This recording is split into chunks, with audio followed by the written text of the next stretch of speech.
What's going on, guys? It is Madman Plant. We are back in the studio, and it feels like it's been a minute since I've been here because I've been traveling and just been all over the place. And now that I bought my house, we're going to be changing up the entire downstairs here of the studio. So the podcast room is going to look different. I'm going to look, no, I'm just kidding. I already look different because I took off my mask, but it's going to be awesome. And this whole episode is based on the whole MJ Bizcon experience. Now, this has been going on for, I believe this is their 14th year, so 13 years prior.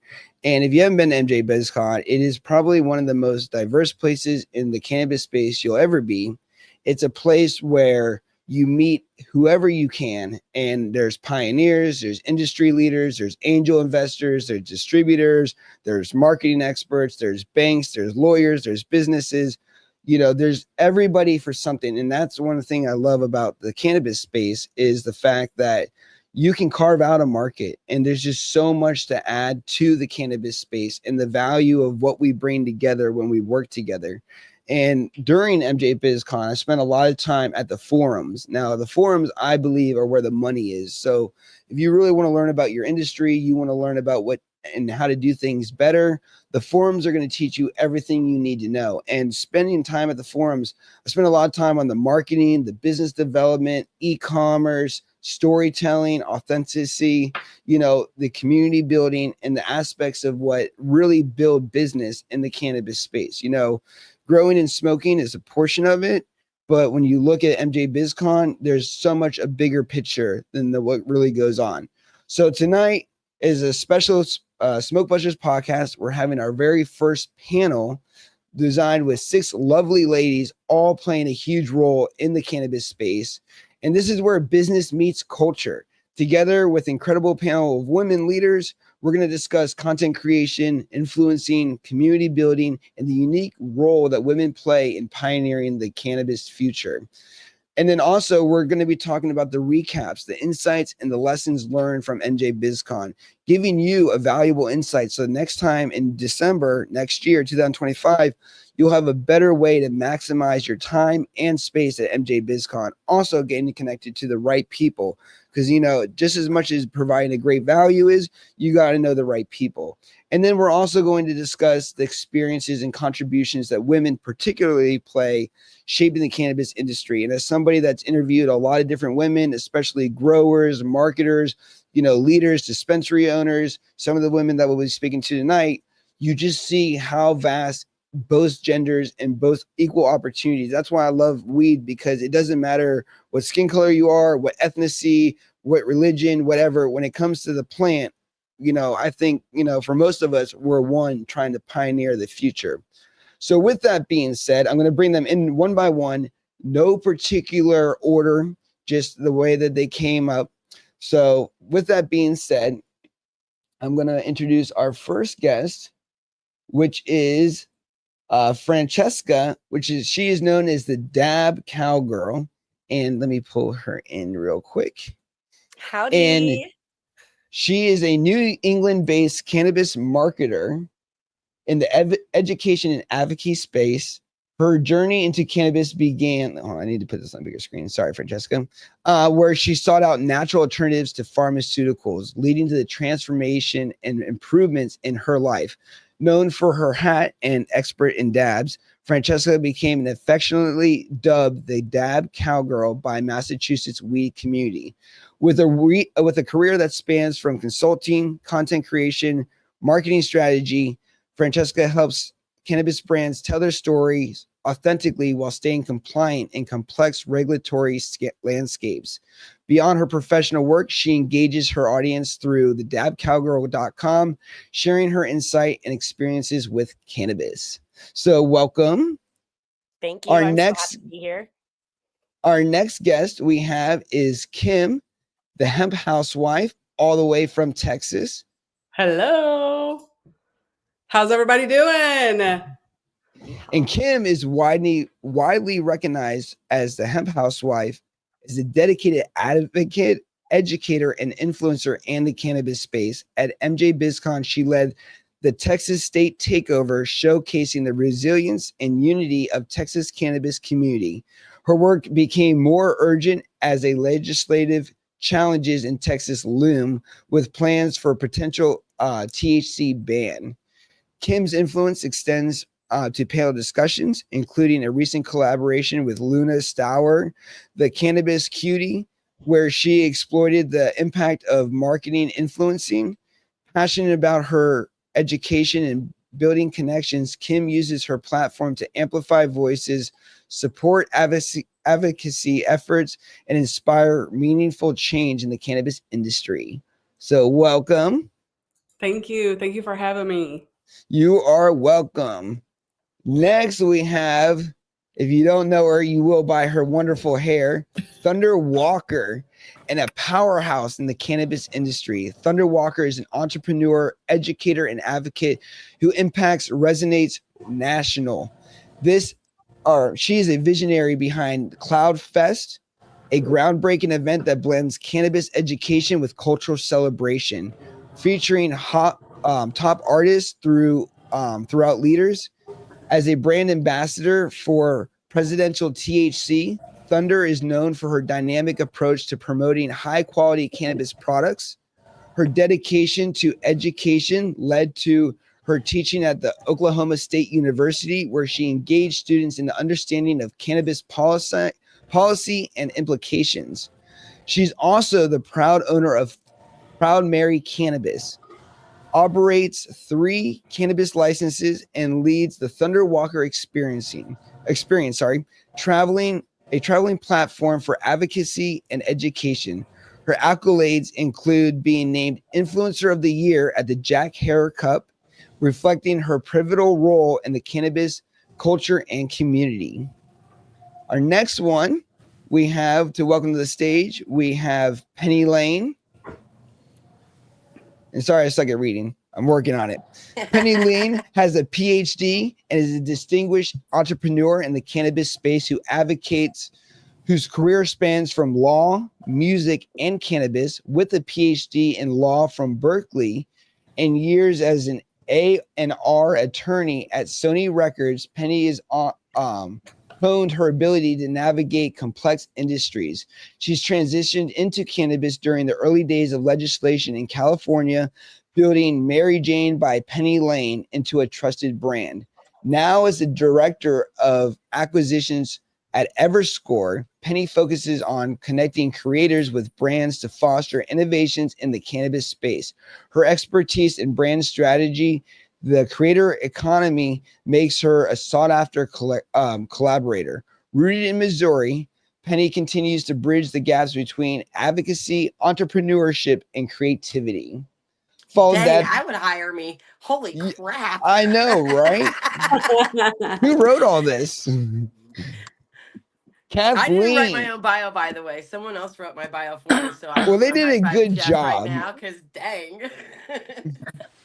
Right?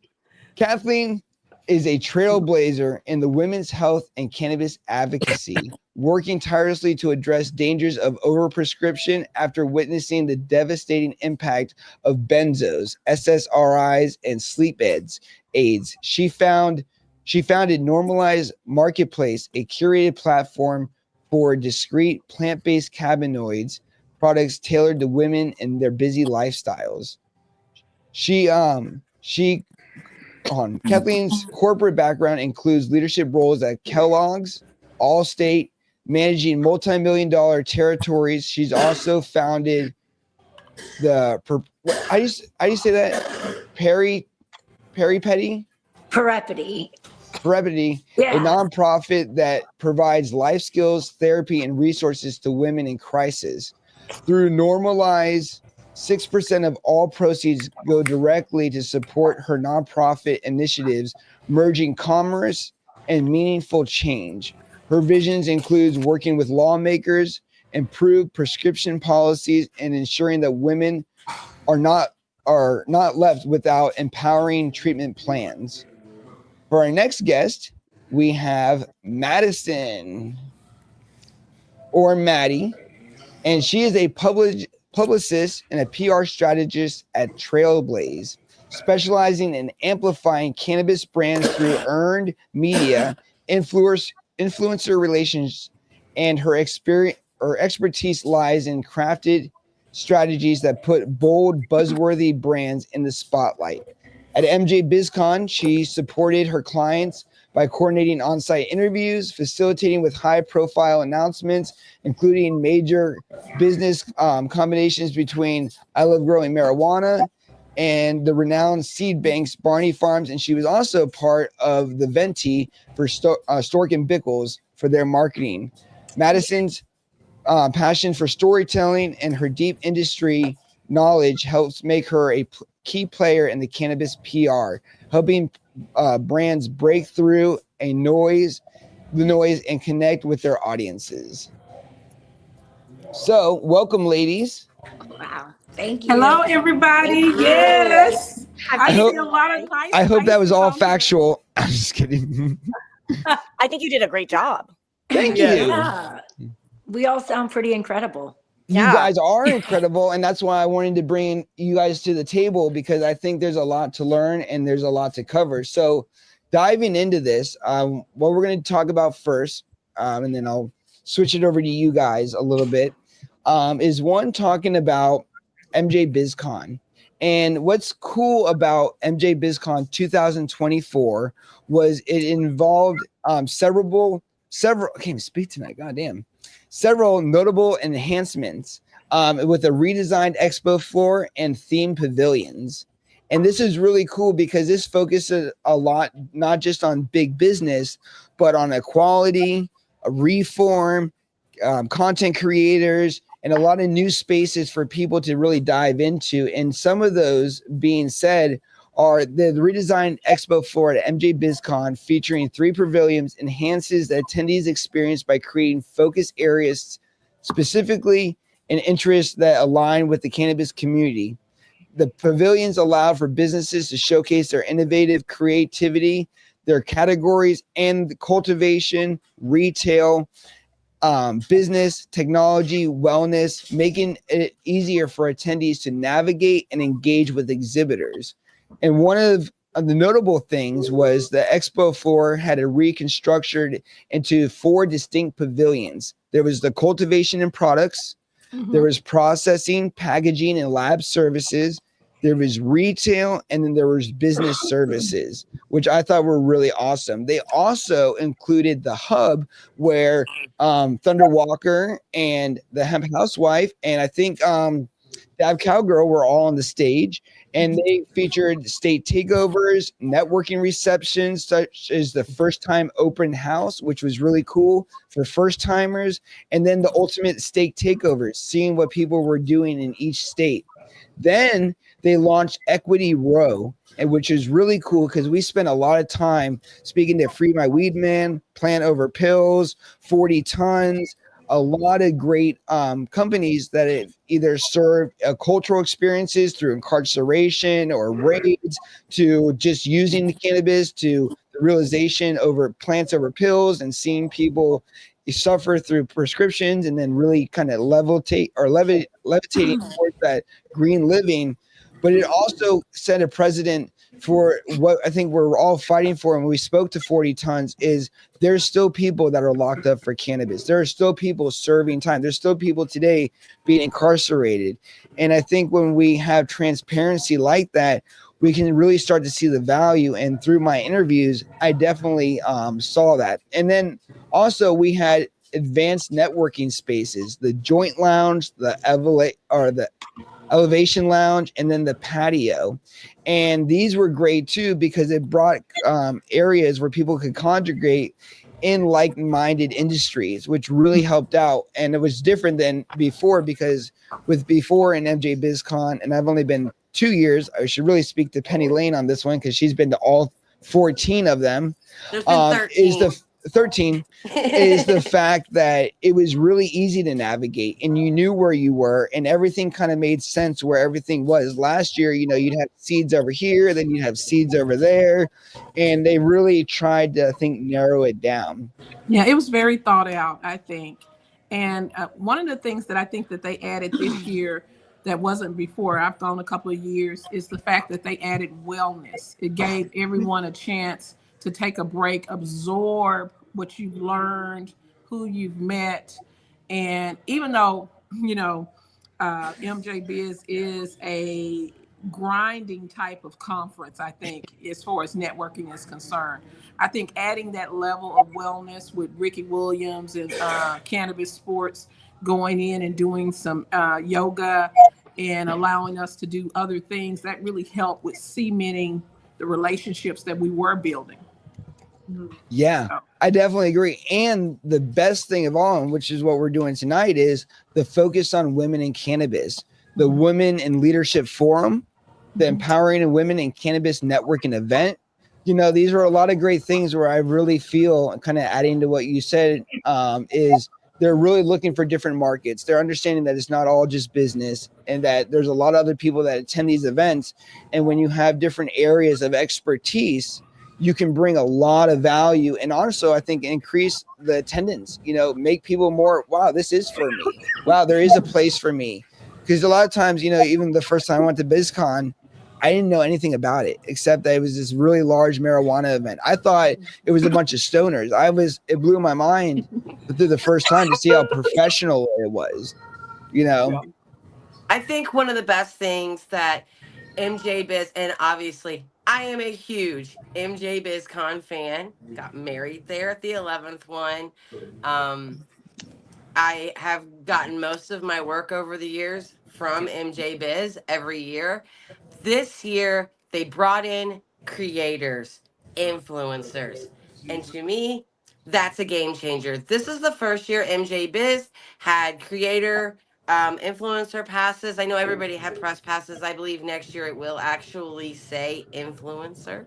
But I think that was such a game changer. You know, Tess Wood, she's director of PR for MJ Biz. That was one of the conversations her and I had, as well as Kelly Riddle, she's director of marketing for MJ Biz. You know, I think that that's excellent because, you know, I think we live in a creator based world right now. You know, TikTok, Instagram, there's a new one called Favorited, Everscore, which company I work with, even YouTube. You know, everyone, we rely on what the creators, our peers are saying. So if someone like Thunder's like, you should go smoke this, chances are the people are going to go smoke it versus just your regular cut and dry black and white advertisement for it. And we're in the weed world, so you know, advertisement's a little cliche right now. You're right, But Penny. I can't say enough about adding creators to this year and understanding the industry, period. I know a lot of the big brands love to grab a celebrity, a rapper, a football player. I get it. I totally get it. That's low-hanging fruit. But the longevity of being able to have your brand, it's going to be the content creators, because when you think of the hemp housewife, when you think of the cowgirl, all of those people, also you, Penny, everyone that's involved, when we say that we like a product, it's because we've tried a product. It's because it's on our shelf. It's because we can relate to the consumer. We're in the industry. And I think that needs to vibrate even higher, in my opinion. There's nothing wrong with having a celebrity here or there, but really the consumer, the patient, and the business involved, they need to have real life recommendations. What does this make me feel like and why? And I think that when we start talking and we start networking, that's going to be where this industry heads, especially when we're looking at adult use versus a medical state. People want those people to actually start saying, hey, why does she like this? Oh, she has a back injury. Or why does he like this? Oh, he's trying to help with his PTSD. Those are things that they can relate to and they can see themselves in that issue. So I think that that's the way to go, is to move forward with creators. And like a similar vein, like content creators can say more that businesses can't. Like, I feel like I have a lot more freedom to say what my personal and what my peers' personal experiences have been with cannabis than a business does, because they're being looked over by the government and they have to be very picky and choosy about what they're going to risk saying in their advertisements. I get to speak from my own experience and me as a person, as my own independent entity. And I think that that's incredibly helpful when we're dealing with such a volatile space when it comes to what is and isn't allowed in cannabis advertising. And it can be different for every state. Absolutely. And I speaking know- from like go a brand standpoint, I think that tapping into content creators is a way for for MJ Biz as an entity to like really broaden their reach, because most of the people who are attending the conference are in the industry. They work in it in some way, but when all these content creators are sharing their experience, it's reaching consumers who just partake rather than like work in it. So it's a really great way to broaden your audience reach.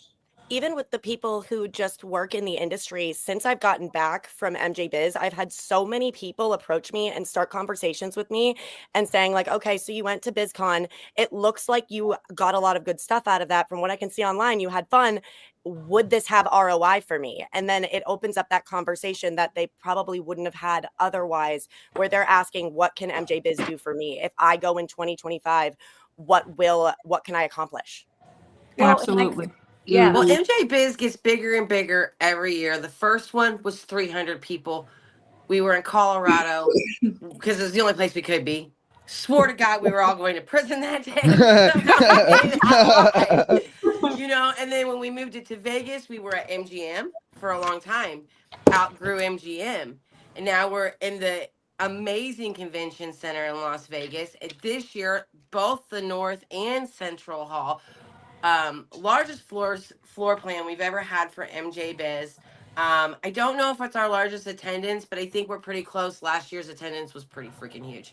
And so, it gets bigger and bigger every year. And, as an industry as a whole, I think these major companies, whether it be, I have so much stuff on my desk right now, so it's crazy. So whether it be Puffco or it be, Bodega Boys, there we go, Thunder, or it be Jerome Baker, or it be Yeah. 40 Tons, who I hung out with Anthony the night of the MJ Awards. These companies recognize that maybe a celebrity, like Thunder said, is the low hanging fruit, and they're not going to get the ROI, like Francesca said, that they're looking for, as they would get from someone like Thunder or myself, or any of the other beautiful ladies on this panel tonight, who are authentic human beings that people can actually talk to and touch. We don't seem so out of reach to the community and to the people on a wide spectrum. Whereas if for instance, say it's Wiz Khalifa or Snoop, where there's a handful of us that do have the access that we would like to have to that individual, but the community as a whole, the major consumers as a whole, they don't have that access. We are accessible to those people. We also can drive sales not only for the companies we're working with, we can drive sales for these conventions that we're attending. Because the attendees are like, oh shit, Penny, Thunder, the Hemp Housewife, Francesca, Maddie, Kathleen. These ladies are all going to be there. And like, all I have to do is go out to the patio and spark up, and like conversation starts. That makes us touchable. I know I was on the patio less than 10 minutes before my lovely Hemp Housewife came, and she's like, I knew you, girl. I said, sit down.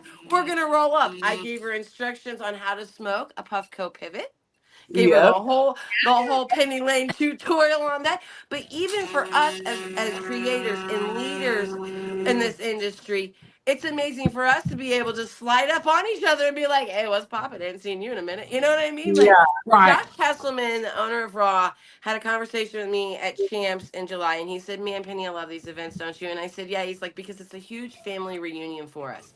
And when you've been going for, decade plus, or even just a few years, you start to see the faces you saw the year before. And the reason I got married at MJ Biz was because I knew all my friends would be in one place. No. Like, it seemed doable, because I was like, well, everyone's already going to be there, so, it made sense. But that's really what it is. And that makes a statement as a community and a culture that we have been. I know Thunder for sure. I know my lovely hemp housewife for sure. Kathleen, I know for sure, have been cultivating this for the longevity of our adult career. And I'm Right. old. I'm about Yeah. to be real old on Wednesday. So like Uh, I've been doing this Happy for a birthday. very long time. Like But you I've know been doing what? it for a So lot. You ladies are not old. I, however, am ancient. what's Um, so Whatever. amazing, like what Penny is saying, I think Kim got the news for Texas right there, you know, in the morning time, and she walked into MJ Biz and she was so fired up about all the things that was going on in Texas. And so we ran into each other and she was telling me what was going on, and then she immediately got support not only from me but other brands, other influencers. We were Hmm. all there to support. We need to help you write letters. What do we need to do? And I think Yeah. that that's part of it too, because it creates a vibe, a tribe, and a community within the influencers. And then we can raise the voice for each state.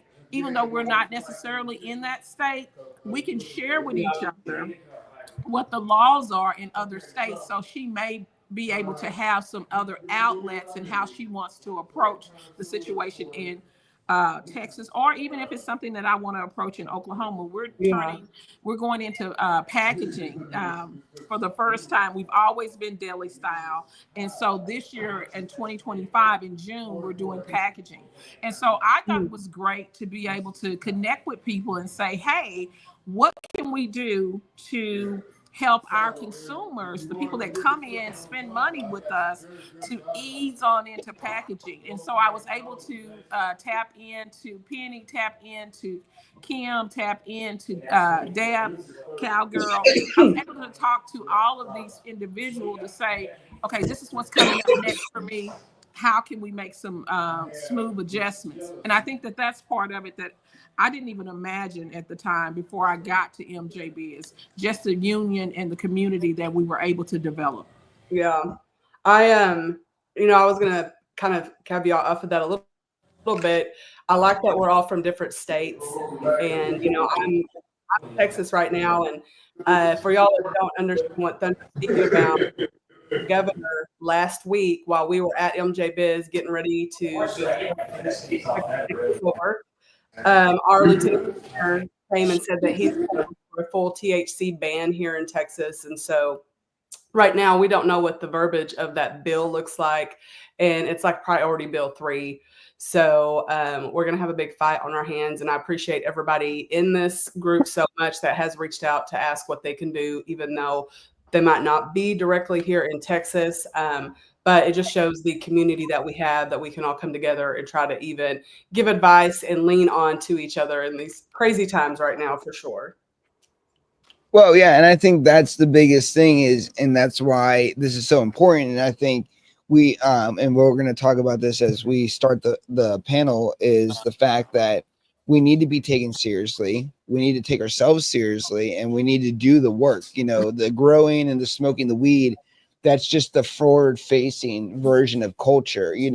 All the people who have served time in jail, all the people that are fighting lawmakers, all the people that are starting dispensaries, educating, promoting, all these things. And then to tie back to we were briefly talking about celebrities, is we talked about micro influencers in some of these forms, and the value of the difference between somebody like me who has 9,000 followers versus somebody that has 1 million, doesn't even know like a third of those 1 million people. I know more of my community than, like, let's say Snoop Dogg. And when you go to events like this, who do you think you're going to be able to meet more and talk to more of, me or a celebrity like Snoop Dogg? You saw it with Mike Tyson.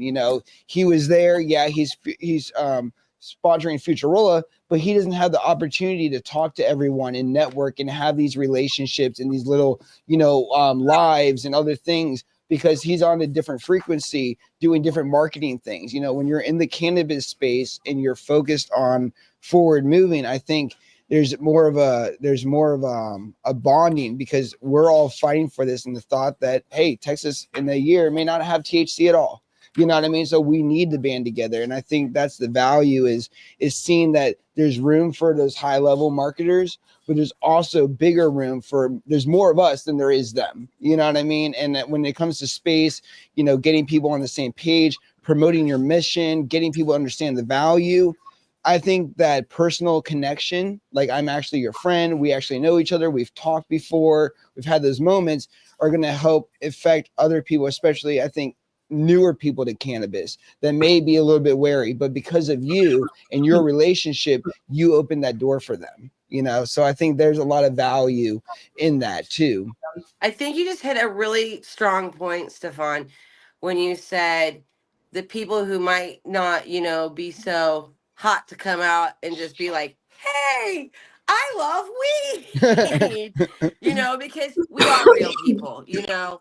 I mean, Thunder is a good friend of mine. We work together a lot. Every time I see her, every time she sees me, we're like two teenagers that like, you know, and it's real, it's authentic. That joy to see each other is authentic. But I feel the same way about every one of the people who came up to me at BizCon.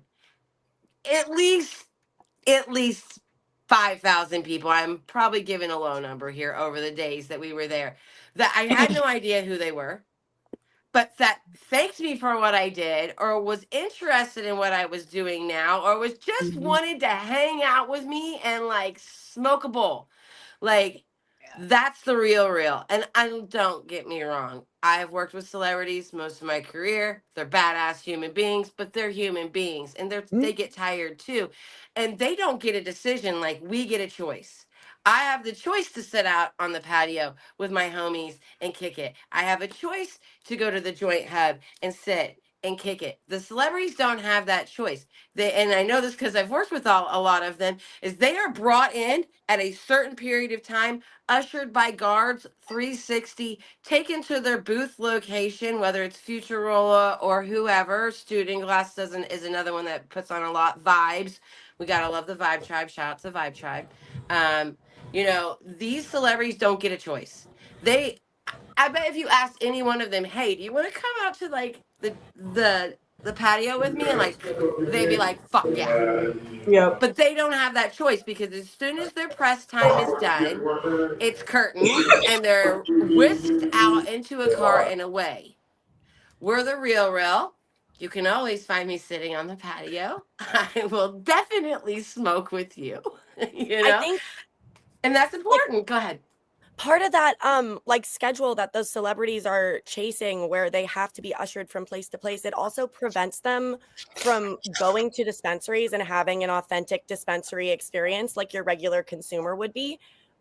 Creators, especially cannabis creators, because we're so shadow banned, you have to hunt us down to find us. We can still have authentic experiences at the dispensary. Even if when I walk in, if I'm wearing all green, like people know who I am, they're not going to treat me like how they would treat like Mike Tyson or Miley Cyrus or Seth Rogen. Like and I have time in my schedule to go to a dispensary. I don't have like somebody whose job it is to run those errands for me. So I think when it comes to like consumers seeing people who have a more, like, you kind of want to see stuff from people who have a more similar experience to yours sometimes. And I totally agree with that. And the fact that creators are well-rounded. Not only we're in the industry, so not only do we know great product, we also know the legislation that's coming down. We can kind of give you the, you know, behind the scenes curtain on that. We can talk about we can truly talk about each and every product, because we're not tied to one particular product. And I love that. It's very authentic.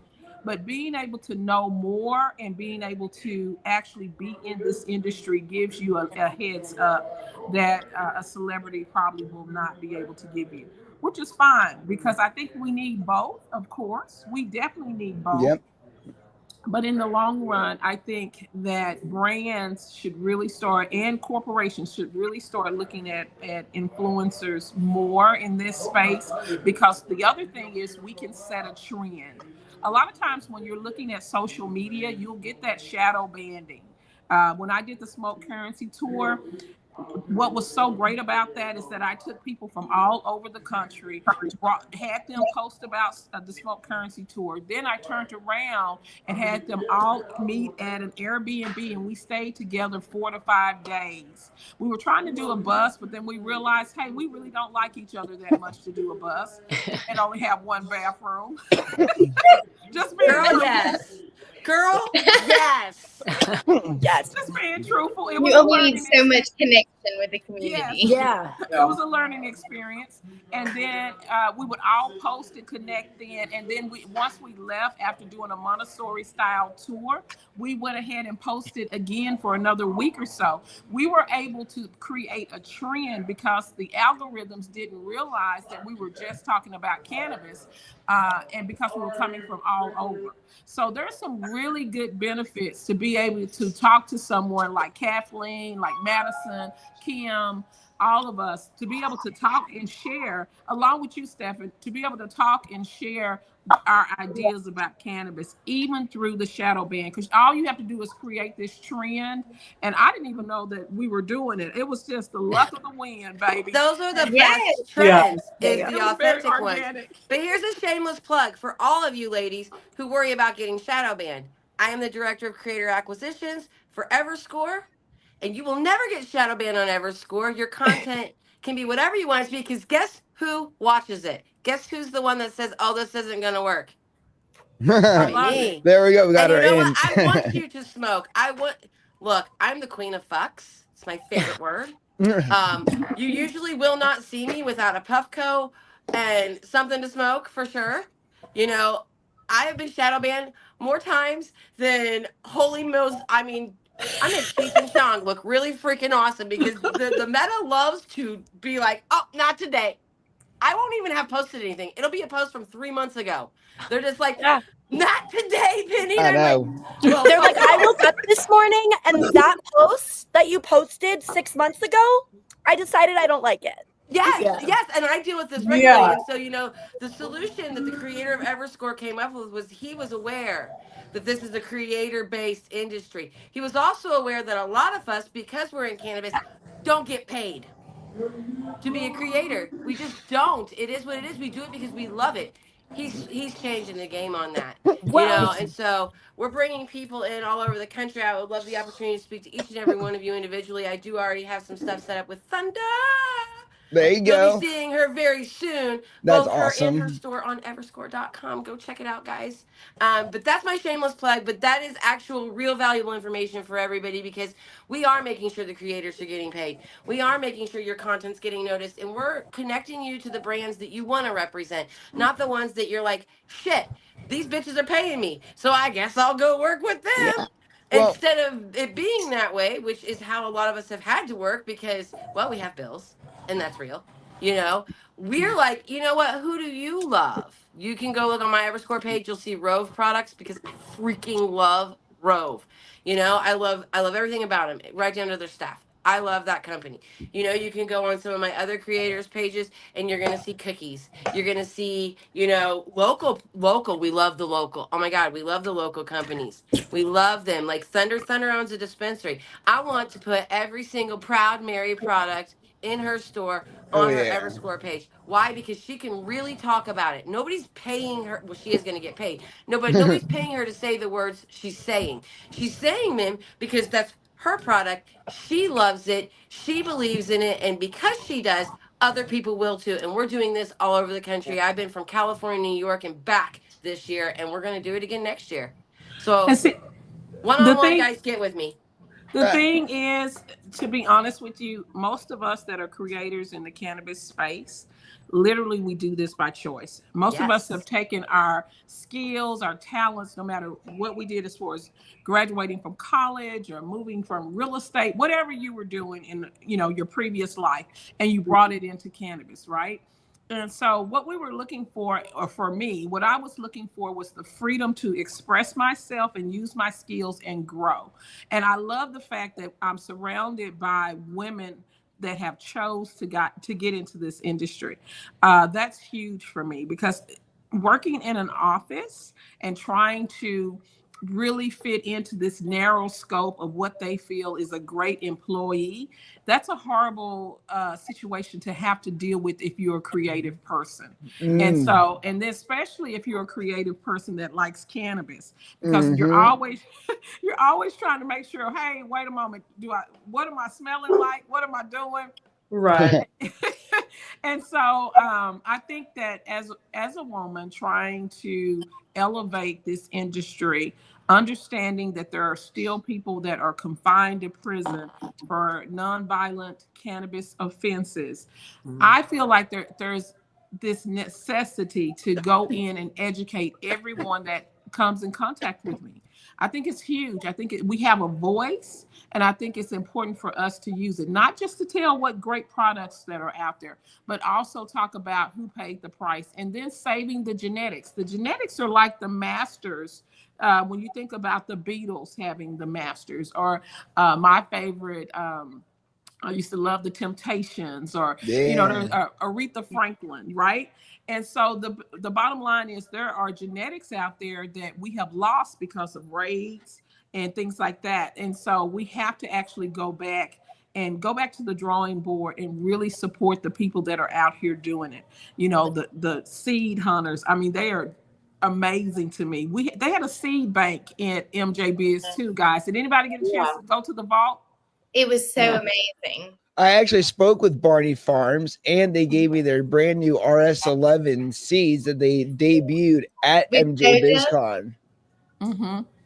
Exactly. That's what I'm talking about. And that's why I think MJ Bizcon, when I was speaking with them, they were trying to figure out how we're going to keep this fresh and new. So I love the fact that they brought wellness. I love the fact that they brought the creators, but I also love the fact that they brought the seeds and the social justice, which is the 40 ton and Equity Row. I was the content creator for Equity Row, and the brands were interesting, but actually being able to do something. And so they have 40 tons is about letter writing for those that don't know. And it's an amazing opportunity to give back. And I think if you are, whatever state that you're in, if you can contact them and ask them for some postcards and actually have people fill them out, it would be great for all the people that are currently serving time. It's the least that we can do. Hey, Thunder, guess what? I have a great solution, and this is not a plug, but when you buy 40 tons gummies off the normalized marketplace, they come with the postcard. Oh, I didn't know that. Okay. Yeah, That's so cool. we are a That's partner That is of cool. 40 Love it. Tons. I work their booth on Equity Row, and so I think it's awesome to be able to use, everyone use their platforms and work together. But yeah, just like you were saying, for every 40 tons gummy that's sold on the normalized marketplace, you get a postcard, and we have other companies as well. But really taking those proceeds and giving them back. No one should be in prison for cannabis when it's medicine for others. Mm-hmm. Well, Absolutely. Kathleen, I'm going to take you up on that, baby girl. I'm going to be all over it. I just need the links. Make Oh sure my somebody gosh. put the Well, links down at the bottom. It's normalized marketplace, and what it is, I'll give a little plug, but it's we have created and I like to say it's a platform of scientifically formulated plant-based products that help reduce the need for commonly used prescription drugs. So I personally was overprescribed, and so I kind of went on this mission to make sure that no other woman would have to, I did the whole go to the jungle and ayahuasca thing. It's a long story, but to make sure that no other woman would have to do that. And so we really looked at, with a team of experts from, Jamie Pearson to Beard Brothers Farms to Alexis Moore to a ton of people, to really see what is preventing women to want to go into a dispensary, and so we have discrete mail order products from women. So we have from, 40 tons is one of our female owned products, and we have Chula, other people. So Potency 710 face wash. So really cool opportunity. Mm-hmm. So I love that. I love that. And you're absolutely right. It sometimes we have issues where, we're either over medicated as a people or as women, or they just don't take us serious when we're having a medical situation. I know, just to kind of share, when I was having my daughter, I had her by C-section, and I was telling the doctor, hey, I don't think I'm numb. He's like, oh yeah, I've given you enough. You're numb. Hey, you're numb. I said, you're cutting from left to right. Okay. And he's like, oh, give her some more, whatever. Whoa. They don't take us serious when we start to talk to them. They don't. And yeah, it's very, very hard. So I've gone full throttle into plant medicine, finding out exactly what it can do in all instances, not only for myself, but I'm also a caregiver. My daughter is autistic, and so we're always looking for things that will help her and improve her brain function. So for those that are out there that are parents that are looking, or caregivers for maybe their elderly parents, there's some can of boomers out there. I love that term. I love that term. I would suggest that you guys really look into plant medicine to see how it can help you before you grab, a prescription drug or a non-prescription drug. Even some of the non-prescription drugs are really not that great for you, if you take too many of them. So there's some things out there that CBD, THC, CBN, CBG. Oh my God. I think a lot of us have that same story where, like, we've had this experience with pharmaceuticals. I don't think, honestly, and I don't think it resonates with everyone, not just women. Yeah. I'm a patient before I'm anything else. I have drug resistant epilepsy, but I was born with epilepsy, and I was 35 years old when I found out I was drug resistant.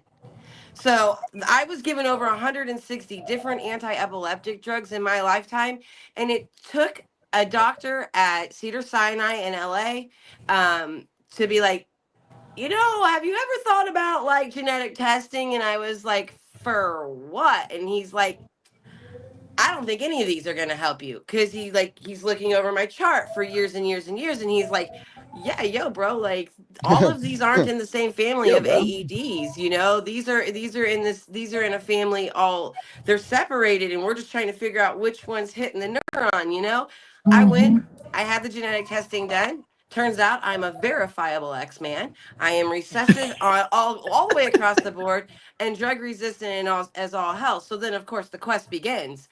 How do I fix this? Because 50 to 100 seizures a day sucks. And I was not having any kind of life. I had literally had a living room that had no furniture in it. My TV hung on the wall, and there was just big pillows everywhere because it was safe. And so, like, you got to stay safe. And I had no quality of life. You would not recognize me from the person I am today. And people ask me all the time, including doctors, what are you doing? And I tell them, water and weed, my guy. Like, it saved me. People sometimes look at us and they're like, oh, these are just some girls that love to smoke pot. No, we all have a mission. We all have a story to tell. And I think a lot of those stories come from a patient's perspective. Well, what's interesting too is something that you just said is when you said the doctor helped me. Like in my case, I actually trademarked the term divorce cocktail. And that is your anti-anxiety, anti-depression, sleep aid. You mix all that together, you're in big trouble. And the reality is when you go to the doctor and you say, there's a problem with my medication, and you're actually asking for help, they say, here, let me give you more. Let me up that dose. Oh, you can't sleep. Well, here's a sleep aid. And then it turns into this concoction of a problem. And there's kind of a shame behind it. So really the platform and the issues behind it need to be, why are you taking that pill? And that's something I like to address. Are you taking that pill because your husband's cheating on you? Look, I've been there. It's not going to help you. Let's get you an infidelity expert. Are you taking that pill because you hate your job? Well, let's look at 50% of marriages end in divorces. A lot of single moms don't have the money for that resume. So let's work together as women. And I think that really is a message that resonated to me at MJ Biz from the platform I'm working on, is there are so many women in this industry willing to support each other. Yeah, I agree with that fully. I have the greatest group of sisters that I could ever want, that span every age group, every demographic, every platform in the cannabis space. MJ Biz is the place where we all come together and we just love on each other, and we It need is. that. Like I think it sucks we only do it once a year, to be honest. Like I haven't had that Yeah. many hugs in a really long time. I'll say that. And look, the platform that I've built out, the marketplace, is amazing and awesome. And I work with multiple women CEOs, but you have everyone from, Mandy Lyles in Arizona, and then you have Jane West here, and Jamie Pearson here, and all these amazing people. And then when you see them, it's just it's exciting to absolutely. see everyone Yeah. and synergize, and just the ideas, like you said, in the smoking area, just seeing people and saying, hey, what you're doing is important, and acknowledging other people's work as well as celebrating your own, I think is a big part of MJ Biz. Also, like making sure you have the right packaging manufacturer and all those kind of things, like the Yeah. logistics that go behind it. It's not just a party. It's, are you talking to your CPA, or do you have the right packaging, or is your shipping right? Do you need this? I mean, those kind of things, the business logistics are what keep us all going. Being new, definitely, that's really important. And I loved how everybody was so diverse from all walks Oh of my life, gosh, yes. everywhere. Yeah. Yes. And Lots. yes, and being able Yes, to connect people all across over. the country. There was someone that's always willing, that has a key that can open a door for you. And that's what's great about MJ Biz too, is because you're looking and you're like, okay, I may need this or that. I would suggest anybody that's coming to MJ Biz for their first time, create a shopping list. Yeah. Create the shopping list, baby. Say, okay, I'm looking for a CPA. I'm looking for packaging. I'm looking for all of these, and be very distinctive about what you want. Actually visualize what you want, and it's magical. I'm going to be honest with you. The energy flows so strongly until you're gonna run into that right person that will open the door for the next step. And the MJ Biz app can help you guys so much. Yeah, I was about to say that. Something I didn't realize, my husband pointed out while we were running around MJ Biz, because during the Texas State takeover, there was an overlapping panel that I wanted to go to that I was going to have to miss. And it was on hemp beverages. I here in Texas, especially I live out in Fort Worth. I have a distribution company called Elatex Brands, and we specialize in the distribution of the hemp drinks. And, that's been a category that has just skyrocketed. And it has actually, in my opinion, opened up a new genre of people that are willing to try cannabinoids, because it's less intimidating than going into a hemp smoke shop or an apothecary that might have like an array of products. But anyways, I kind of digressed from what I was trying to say. But getting back to the MJ Biz app, I can go in there and find the people that were speaking on that panel, and I believe contact them through there saying like, hey, I want to meet up with you, or can we schedule an appointment? So yes, that app can absolutely help you and be a great tool for you. It's very intuitive. Yes. And then also I want to add too that the fact that with going to MJ Bizcon, so as somebody, this is my third year going. My first year, I had no real clue what it was. I actually, a little funny story. So this is how I got Canatrol as a client, but 2021 came and I didn't have a lot of money at the time. And I told Lacey, because we were doing really good with Madman Play, it was blowing up at the time. And I was like, Lacey, there's this event called MJ BizCon. I want to go to it. And then I started talking to Canatrol to do their video production, because I did their website video and their testimonials and a lot of their marketing. And Jane, the owner, wasn't able to speak with me. She's like, after BizCon, I'll have more time in January. And I was like, well, if I go and meet her in BizCon, I could seal the deal with her. And then I could go to MJ BizCon, because, it's for business now. And when I went there, I really had no idea what it was. You know what I mean? I thought it was like this big, like, smoke fest thing. I didn't realize it was all about professionals. As somebody that comes from a very professional style background, owning my own production company for a while, it's a great opportunity. However, like the ladies were saying, you really want to do your homework. And I think window shopping, this year, I don't know how many people saw me, but I actually had a list of people, their booth numbers, what they were, who I was trying to contact. And then I had a laminated sheet, 2 sheets of the actual floor with everybody's booth space, because tying this all in together, I was able to go to MJ Bizcon the first time. I landed my deal with Canatrol.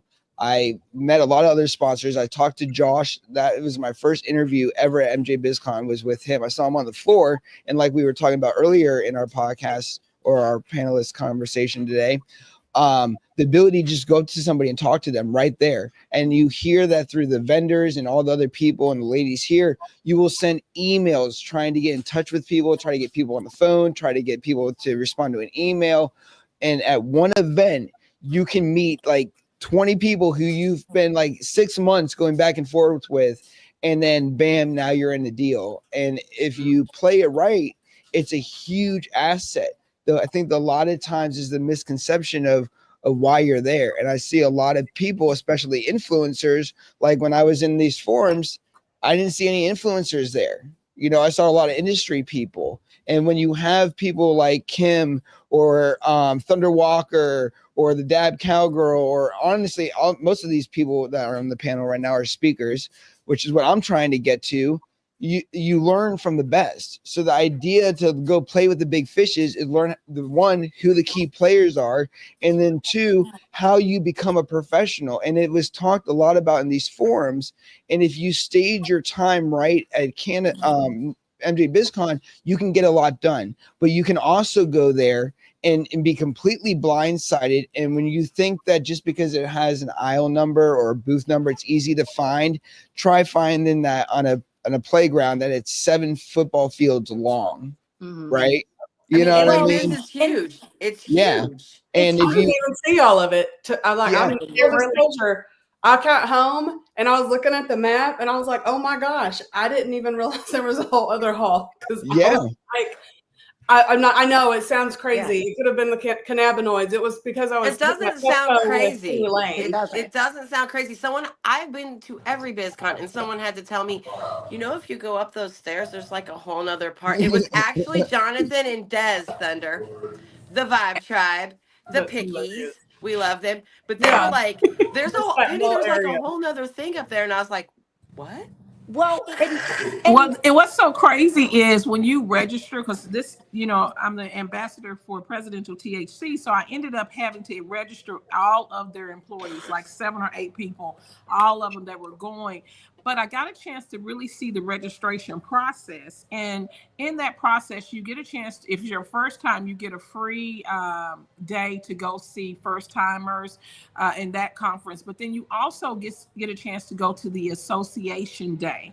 And I don't think enough is said about the association day. That's the day for all the nonprofits.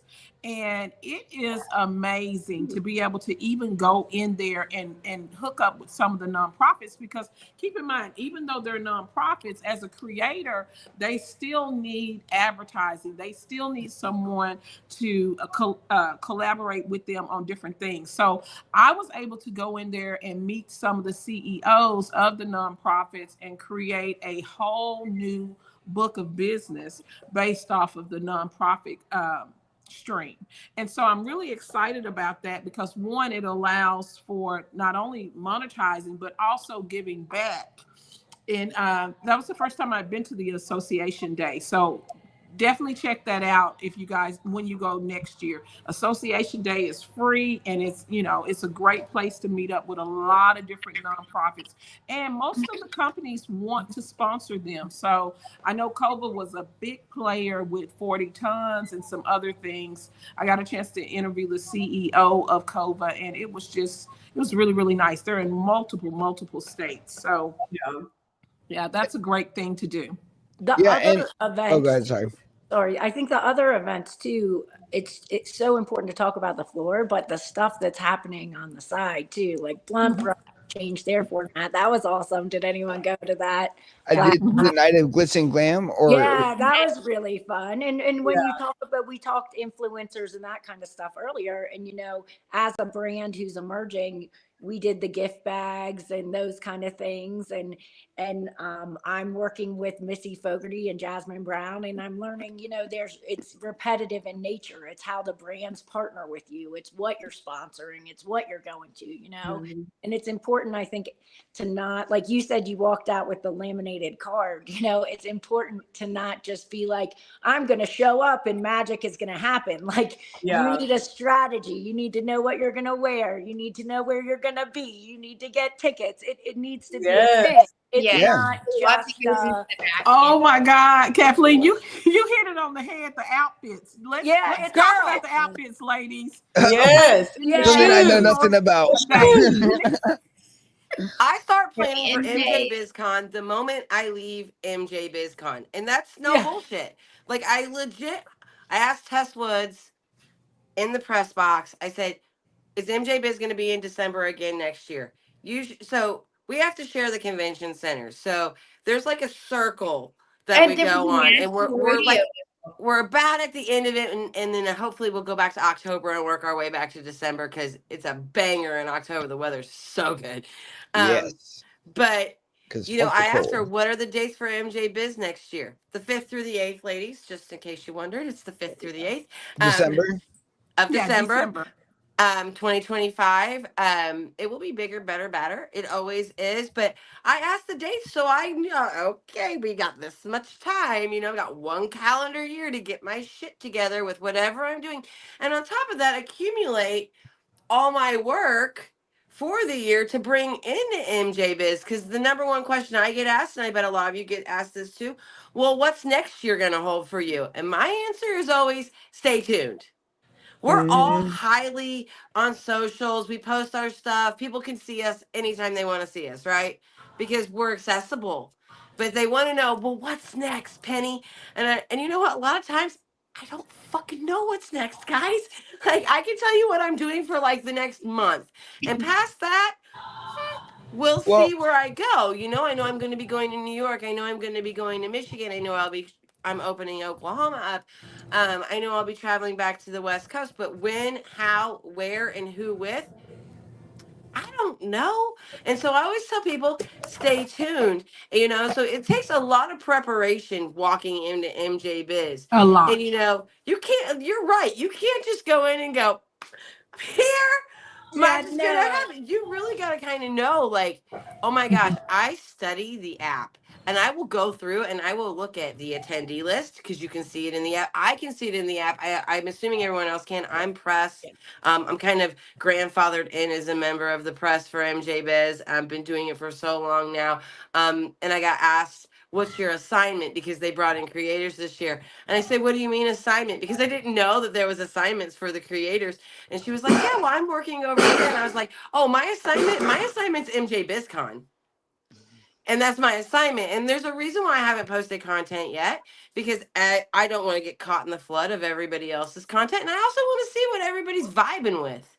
I'm kind of a sit back and wait till like Christmas to post my MJ Biz footage because I do want to. I'm more interested in what everybody else did and what everybody else's experience was than my own to sit. And I honestly haven't even looked through the media. A lot of it's on my husband's phone. I know he's captured what was on my phone, but I have not captured what is in his. I also travel with a photographer. Her name's Kaya Mofire. She's a badass. She's a head photographer for Fat Knives Magazine. Check her out. She's a rock star. I've got about 40 of the 5,000 literal 5,000 frames she took, which is actually low for her. The last event we did together, she did 17,000 frames, and I said, "Holy shit." There's not that much of me to photograph, but damn. So I like to see what you guys are doing. Like, I love seeing. I've been IG stalking every one of you. It's so funny that you say that because when you start looking at, when I pull up my phone, whether it's IG, whether it's LinkedIn, there's so much that's being put out right now from MJ Biz. Mm-hmm. But it doesn't. It's just a little small bit of what really happens in my. That's opinion. so true. That's so true because we only get so many minutes to make that reel, and you're gonna lose engagement after 42 seconds. Literally, right. That's the standard. Exactly. So like, I try to keep my shit at like 33 seconds seems to be like a magic number for me. I don't know. But like, I know I can get you through the entire reel. So like, I'm cramming 5 days and 5 nights and like 18 after parties into 33 seconds at Yeah, a time. it's So like like we I want to see what everybody else is doing first, and then I'll be like, okay, I got you. So like like maybe I did Liddy in the City. I haven't seen any footage from Liddy in the City. That is the Lydia in the best. City got shut down. That's why you Liddy haven't in the seen anything. City got shut down 3 times. It was one of my closest friends, Cannabis Chris, who was I haven't heard putting about that that on in Vegas, with and I Dead didn't go. Prez. We all did the Grasslands. We all went to the Grasslands party. He was like, I'm "Yes, going to go do." Grasslands next year. I wasn't able to get tickets this It year, was but you can't get tickets for Grasslands. You actually have to be invited by Ricardo Baca. Debbie said I could come. So I'm You They should forward to definitely it. invited come. me. But They we went and invited did me, Grasslands. but While I'm at Grasslands with Ricardo Baca, with Kelly Riddle, with the Emerald X team, bzz, and I say, Kelly, they have another location for Liddy in the City. I'm gonna go outside and make a phone call. This is location number 3. So that is so wild. I call Chris and I'm like, what's popping? And I'm like, I'm not rolling up if the feds are there. I'm Legacy. That shit still freaks me out. So I'm like, it don't matter how legal I am. Oh, I'm I don't Legacy. want to do So like, that one. no cops. And so I was like, I'm not rolling up if the feds are there. And I got like literally as I was walking, and me and my husband were walking out the hotel room door, my phone buzzes and they're like, abort, do not show up. And I was like, noted, going to Grasslands. That was the second one. The first one was changed during the day at conference. We got a location right before I left conference. We went to the hotel room, changed, did the whole thing, ate some nosh nosh, and then I got a text message as I'm walking out the hotel with my husband to go to the second venue. Don't do it, Penny, don't do it. I'm like, fuck it, we're going to Grasslands. So we went to Grasslands, standing there with the Emerald X team, Ricardo, David Tran, Kelly Riddle. I get hey, this is where we're all going to be. We're going to do this shit. And you know what? Chris was so worried no one was going to show up. Literally I had a free ticket code. I literally walked around to every person I knew at the Grasslands party and texted them the code for a free ticket to Liddy in the City so people would show up. It was a banger. It was so good. The Dead Presidents performed. We got to it was so intimate. It was so perfect. That's the best MJ comeback story because this kid, it was an MJ Bizcon sponsored party. It was on the list, Liddy in the City. It had so many amazing sponsors. Sherbinsky, the man, it was his party, and so we went. I said, I'm still gonna show up for you. We did. We all went, and there was so many people that showed up. I got to meet the head attorney for the Normal organization out of San Diego simply because I passed somebody a free ticket code because he was like, nobody's gonna come. But that's community, and that's MJ BizCon, you know. I didn't get a chance to go to that, and this sounds like it would have been really stressful. Instead, I had my slumber party, guys. And so this year, I want to make sure that you show up for my slumber party. I tried to show up, and they wouldn't let me up with honey, and I was so sad. I had to sit in the lobby. I was so pissed about that. Next year, Thunder. Huh? You were at next Cannibal year. Spades, I got you. right? Yes. Cannibal Spades. I was in the lobby. I stood in the lobby for 45 minutes and they wouldn't let me up with my service dog, which is in every hotel, every place, the MJ's everywhere. Right. I totally understand. I was so pissed off about that though, Stephen, but it was really, really great. It really set the vibe. It was one of the first nights right before. It was like MJ Biz Eve. And so I had a great time. So next year. Well, that's good. I'm glad it was good. And I'm going to make sure, even if I have to walk down and get you. Yes, please. Run down and get you. This was the first year doing it. And it got a little bit outrageous because she had a lot of stuff going on. And I think it was just a lot for her. But it was really, really good. I had a great time. Ishka, you were wonderful as a host. But it was great just to be able to sit down, talk about products. We all came in our PJs. It was for about 3 to 4 hours. And then I gave away some magnificent things. We did a blindfold and people were able to kind of test cannabis blindfolded so they could understand the terps that they were doing. And we gave away some gifts. and I had a really good time. So next year, I want to make sure I'm going to have it bigger, better, and I'm going to control a little bit more of what's going on. So, Stephen, you will not be turned away. I promise you. And neither will Yay! I Honey. feel good now. I was trying to make it because I knew it was such a big situation, and my feet were crying by that point of the night. Like it was one of those. I was in the dress from Blunt Brunch, and everyone was going, but I heard to give you a congratulations, Thunder. I heard you did an incredible job. Yes, congratulations, and I'm really glad that it went So good, even though we weren't there. But that's Yeah. awesome. I'll make it up to you. Thank you. You I heard will. it was Hey, awesome. you already made it up to me by coming on tonight, so I appreciate it. But it's so But crazy. I'm holding to you next year. Next year, I'm gonna have an attitude with you. I'm just kidding. It's so crazy because 3 years ago, I was over a cannabis trade organization. I was over that particular state, and I suggested it then. And they were like, nobody will ever go to a PJ party. But I mean, they went. We had a great time. We got a chance to sesh outside. We got a chance to have wonderful food and snacks and play games, and people really enjoyed it. Girl, then an after it was party that I can wear slippers to. Yes. That's Okay, ideal. stop. That's my That's kind of ideal. Yes, Right? yes. And everybody got their own little free little glass pipe. So they that's just had cool. to answer some questions, and they got a chance about the Smoke Currency Tour. So they got a chance to do that. It was really, really great. So I want those type of ideas. I want us to create different ideas. It was based off, next year we're going to do a pitch. So whatever your dream is, you're going to pitch it. And it's all about your dreams. You're going to pitch it, and then you will win 15 minutes. 15 minutes from It's a full moon. It's a full consult moon. from people in the room that you choose. So I'm excited about making sure that people understand that your dreams can come true. Yes. And you'll have the assistance of other people there. I'm going to get with Stephen so he can help me with my podcasting skills. I would love to. I'd love to. I'll help, anybody. Oh my God, she's got the most amazing podcast space. It is so beautiful. I can send you Yeah. pictures. It is so beautiful. It is such a vibe. Her store is such a vibe. Thunder, Her I product wanna line Thunder is is a such a vibe. vibe. Thank you. I'm gonna come out. The marketplace would vibe great with you. We are all about women's wellness and all of that behind the scenes. So Yeah, I do travel. You guys got to come out to Oklahoma. Thunder, you got to tell them I about want to was go to supposed to Oklahoma be in in 2025. That's like Well, one of what's my so goals. crazy about it? I tell people this all the time. I said, you may not have been to Oklahoma, but you've probably seen or at least tried our weed because we're centralized, and most of the time, we are probably one of the states that produce as much weed as we possibly can and travel across state lines.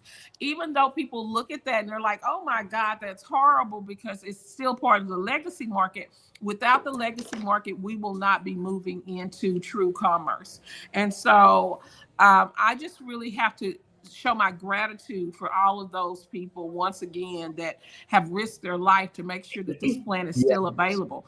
And then let's talk about psychedelics, guys. Let's talk about the mushrooms. That was there too at MJB's, and I'm really excited that they touched on that. This is the second year for that. So Remind is actually a partner company of Emerald X. I don't mean to get all textbooky on you ladies. No, it's good. Educate people. Just And then so I'll you know, jump so into some of the Remind is a questions I part have. of Emerald X. Also, Sensi Magazine is a big part of Remind as well.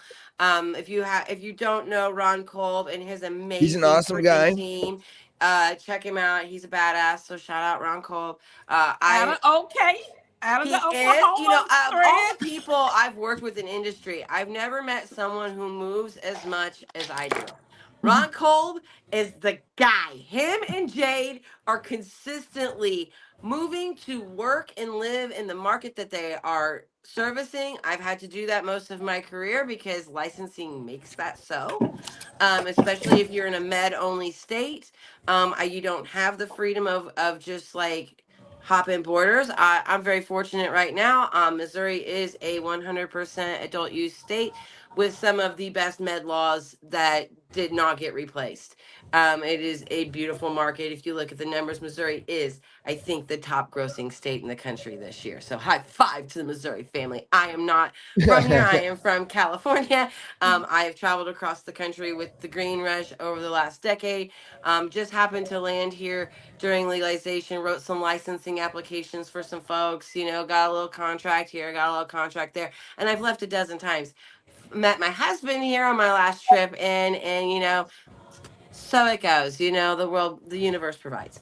That being said, I also do a lot of work in Oklahoma where Thunder is at, and it's very easy for me because I can take a couple hour drive south, and boom scada, I'm in Oklahoma City kicking it with Thunder at Proud Mary or whatever awesome Scentsy party we happen to be linking up at.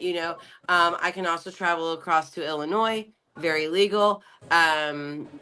Horrible laws, but very legal. um and so, but like someone like Kim in Texas, bless your fucking pea picking heart, girly pop, in a state where first of all there is no medical program or recreational program. They're Well, literally running under the well, farm there bill. is a they do medical have a medical program, program. but it's not There's the only best. 3 license regulators.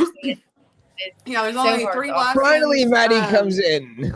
regulators, and they're all located within the same area of Texas. DPS is the one that dictates like how that stuff is distributed and can be transported. The qualifying conditions, the list is very short, but a couple years ago they added PTSD to a qualifying condition here in Texas, and so that really opened up the market for that program. But it's capped at 1% THC, I believe, and so all we can have are edibles and tinctures, and they're hella expensive. Is it It's expensive to get your license as well, like your med card? So we don't have a med card. We are basically, it's a prescription. And to be quite honest, I don't even know how everything is tracked. I was a patient whenever it first, when they allowed PTSD to be a qualifying condition. So this was 3-4 years ago.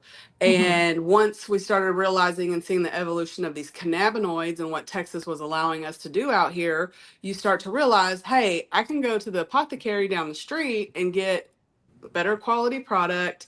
And if I wanted to, I can get something smokable, which we can't get that with our medical program that we have out here. But no, there's not a medical card. I know Oklahoma, I've seen what those cards look like. There's nothing like that at all.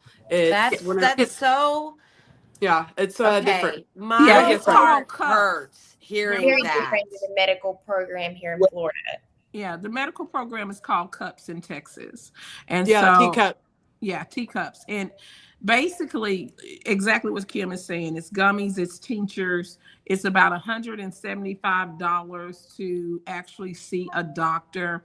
Then from there, there's only 3 places that you can get the and it's like from. $175 for a 30-day supply of 10 milligram gummies. Well, and it's we very have a expensive. But that's what and that's under the determination of the physician as to what your milligrams should be, because oh, that sucks so bad, because like just because I need 30 milligrams at night in a gummy, that 30 milligrams could potentially lay someone else out or not do jack shit for them. Well, Yeah, and absolutely. Like when me. you look at state to state, so I used to be Florida. I moved from Florida to Colorado last year, and I have medical cards in both places, and it's unbelievable. I mean, the cost in Florida for medical versus and access versus your cost in Colorado. So, I mean, your gummies are 10 milligrams there. I can get 50 milligram chews here for the same amount.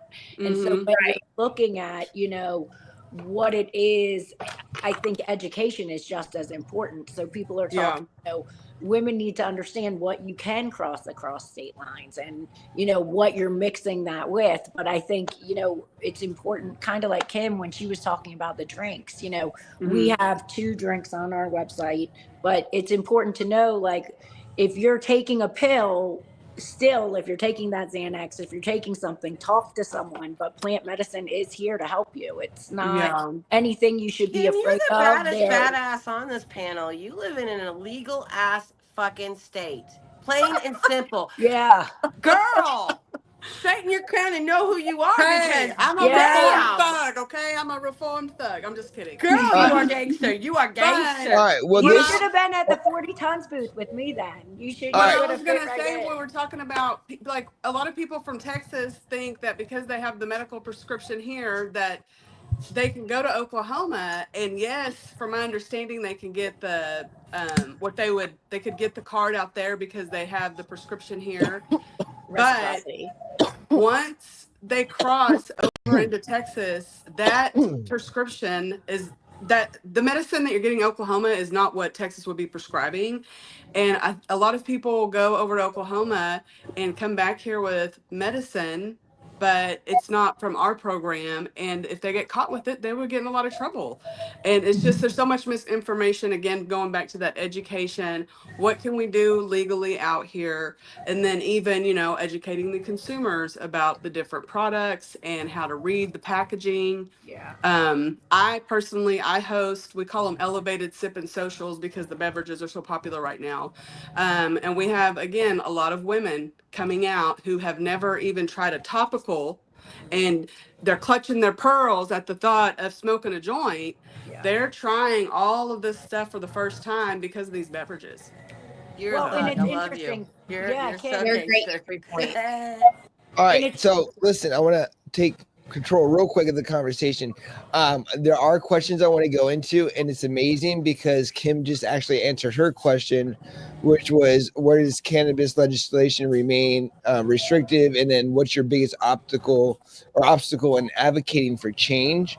But if it's okay with you guys, I want to jump into some of the direct questions that specialize in your own expertise. And these will be direct, and then we can go back to general conversation. But I did want to make this part of the conversation, if you don't mind. No, go for it. All right. So, Kim, you've already answered yours. So, Francesca, you've built a career helping brands navigate compliance in complex regulatory environments. What is the most challenging aspect of staying compliant, and how do you help brands overcome this? I think the most challenging aspect of staying compliant is just the fact that it makes no sense, and the laws are written by people who don't actually consume cannabis and don't have their hearts in the community in the way that people who have had personal experiences with the plants do. So, like, when most of us are trying to approach a problem, we approach it with logic. But a lot of these compliance laws and the way that they're interpreted aren't really approached with logic or consistency. So, like, I find that it's kind of a personal choice for a lot of companies as to how far you're willing to push the bill, what level of risk you're going to take to get that positive bounce back from that marketing, and whether or not, like, I guess I'm not sure how I was going to end that. I'm so sorry. Like, No, you're doing good, Kathleen. that was kind of, I guess, just like that, and then like the struggle with events too. When it comes to events, it's really, really hard, at least in New England, to market your events to people from outside the cannabis community. We're all throwing these events, trying to get consumers there, because we want consumers to get to experience the cannabis community in the same way that we have since we've become so involved. And because the advertising is so restrictive, and because social media platforms like Meta that are so popular are so restrictive, and it becomes so difficult to reach those consumers, that I carry around business cards for my events in my wallet. And when I run into someone cool in public, I ask them, do you smoke weed? And when they say yes, I'm like, oh my God, please come to my event. Please, because if you just come to one, you're going to be opened up to this world of cannabis events and this whole world of knowledge that, like, I didn't learn I got off of cannabis. I got off of medication because of the way that I use cannabis, and I didn't even fully get to understand how I could use cannabis to make my life better until I started working within the industry. That was what I learned, like what CBG and other minor cannabinoids can really do to regulate my mood and help my body. That was when a customer walking into a store that I was working at, and I asked her, hey, do you mind if I ask you why you're buying so much RSO so often? She told me, oh, you don't know about this? I put Rick Simpson oil on my tampons and on my Diva cups, and it gets rid of my cramps. That woman changed my life. So it's like we are trying so hard to reach these consumers and bring them into this community, and it's restrictive with the laws and compliance, trying to stay compliant to reach those consumers. It's restrictive when you try to stay compliant to a T to the companies that don't stay completely compliant and push the laws further than some people might be comfortable with. Those are the ones that are getting us further. We wouldn't be here if it weren't for the legacy market, like what Thunder was saying. And the laws don't change because you ask nicely or because you wait. They change because you break them or you push the boundaries. So like in Massachusetts, we have some really restrictive packaging laws about like cartoon characters and stuff like that. But we're starting to see companies push the boundaries and put like cuter packaging together, that because cartoons at the end of the day, they're not just for children. Like a cute little version of an animal, I want to see that on my packaging too. And it's up to us as consumers and as people who are around children to make sure that we're keeping our packages away from reach, just like people do with alcohol, just like people do with prescription drugs in their own home. So if you can put like a cute little anime character on a beer can, I want to see a world where I can see cute little anime characters on weed packages like I can in Michigan. Michigan really lets people do packaging in ways that are fun, in ways that are appealing, in a way that I want to see throughout the rest of the states. Like Rhode Island packaging, it just makes me so sad to see. It's So blank, depressing. it's white, it's dull colors. And I'm sure that I think Florida is the same way, right, Maddie? Yes, it's so depressing. It's all white, just like a doctor's office. It's terrible. Cannabis is something that evokes joy, and our packaging should be allowed to accentuate that joy. Yes, Penny, it's like rain and sadness. We need our packaging to show how beautiful this plant makes the world to experience. And we're not going to get there unless people are comfortable taking the risk and pushing that boundary. And I'm really excited to see more companies in Massachusetts putting their necks out there for all of us when they have the capital to take that risk and saying, hey, I'm going to make my packaging in bright colors and look cute. Because that's something that we as a community deserve. And it might seem like it is very small compared to the fact that there are still people in prison for cannabis sitting right now while we're having this conversation. And we do need but we need to focus on everything. The more that we can normalize cannabis, the more that we can get the rest of these people on our side that maybe are afraid to try cannabis or have only tried beverages, to see that nobody should be sitting in jail for a plant that at the end of the day is helpful to people physically, spiritually, emotionally, and it's community building. I have, like Penny was saying earlier, I've found my tribe. I found my women, all of my best friends are women that I know through the cannabis community. That's awesome. You probably have a good thing in common too, right? You want to smoke? Absolutely. It's just also, cannabis is a community plant. It's when I'm smoking in a circle, or when I see people smoking in a circle, culturally, it's not weird for me to walk into the circle, introduce myself. Hi, nice to meet you. I also like to smoke. Well, now, while we're talking about this, I want to bring Kathleen in this and then also a little bit of Maddie, and I'll combine my questions into commentary. But Kathleen, you've seen the first impact of overprescriptions and the stigma surrounding plant-based medicine and how labeling goes in the pharmaceutical world, and so does Dab Cowgirl. And then Madison, from the cannabis side, being highly competitive and also facing challenging struggles, in marketing. How are those type of things affected when a brand goes pure white on packaging in a state that is trying to become recreational, is trying to become legal? What kind of setbacks is that instill? Does it still Yeah. enforce the stigma that we're not changing, that it's only okay in medicine, or is it bringing out the stigma that, you know, it's, I don't know. I'll let you guys take the floor. I'm not trying to full self promote here, but when you brought it up, you said normalize, and that's the name of our company. Yeah, go for it. That's what you're As here for. well Yep. as packaging. And when you look at it, like when we went How to to bring it. develop it, you know, we were looking at we actually were chosen. And as you talk about, you know, packaging is important as well as the quality of the product underneath. But our packaging, we launched at CLDPR New York Fashion Week. And a big thing that I hear people say is, you know, it's so pretty, I don't want to open the package. But the reality is, let's normalize this. And that was the goal. Have something that you can put in your makeup bag, or you can put somewhere to where you know, it's not something you're embarrassed about. It's something that it's an open discussion. Because if there's beer on the counter or there's a bottle of pills in your bag, you're in a lot more trouble than if you have a transdermal patch or a gummy. No, Yeah. very good. So I would say the having to keep the white packaging makes it really difficult to evoke emotion. And that's like what we're always trying to do with marketing, right? Whether it be our social media content or the packaging, the branding.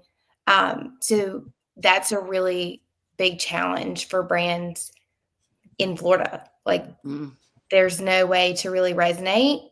And on the flip side of that, though, everyone in the dispensary is required to like abide by that rule. So there is an even playing field in that sense. But it just really like takes away an element of like a really strong integrated marketing strategy. Well, and who are you that, you know, really who are you marketing to? And that's a big thing, is each one of these brands has to look at, like us, who are we marketing to? What is our consumer?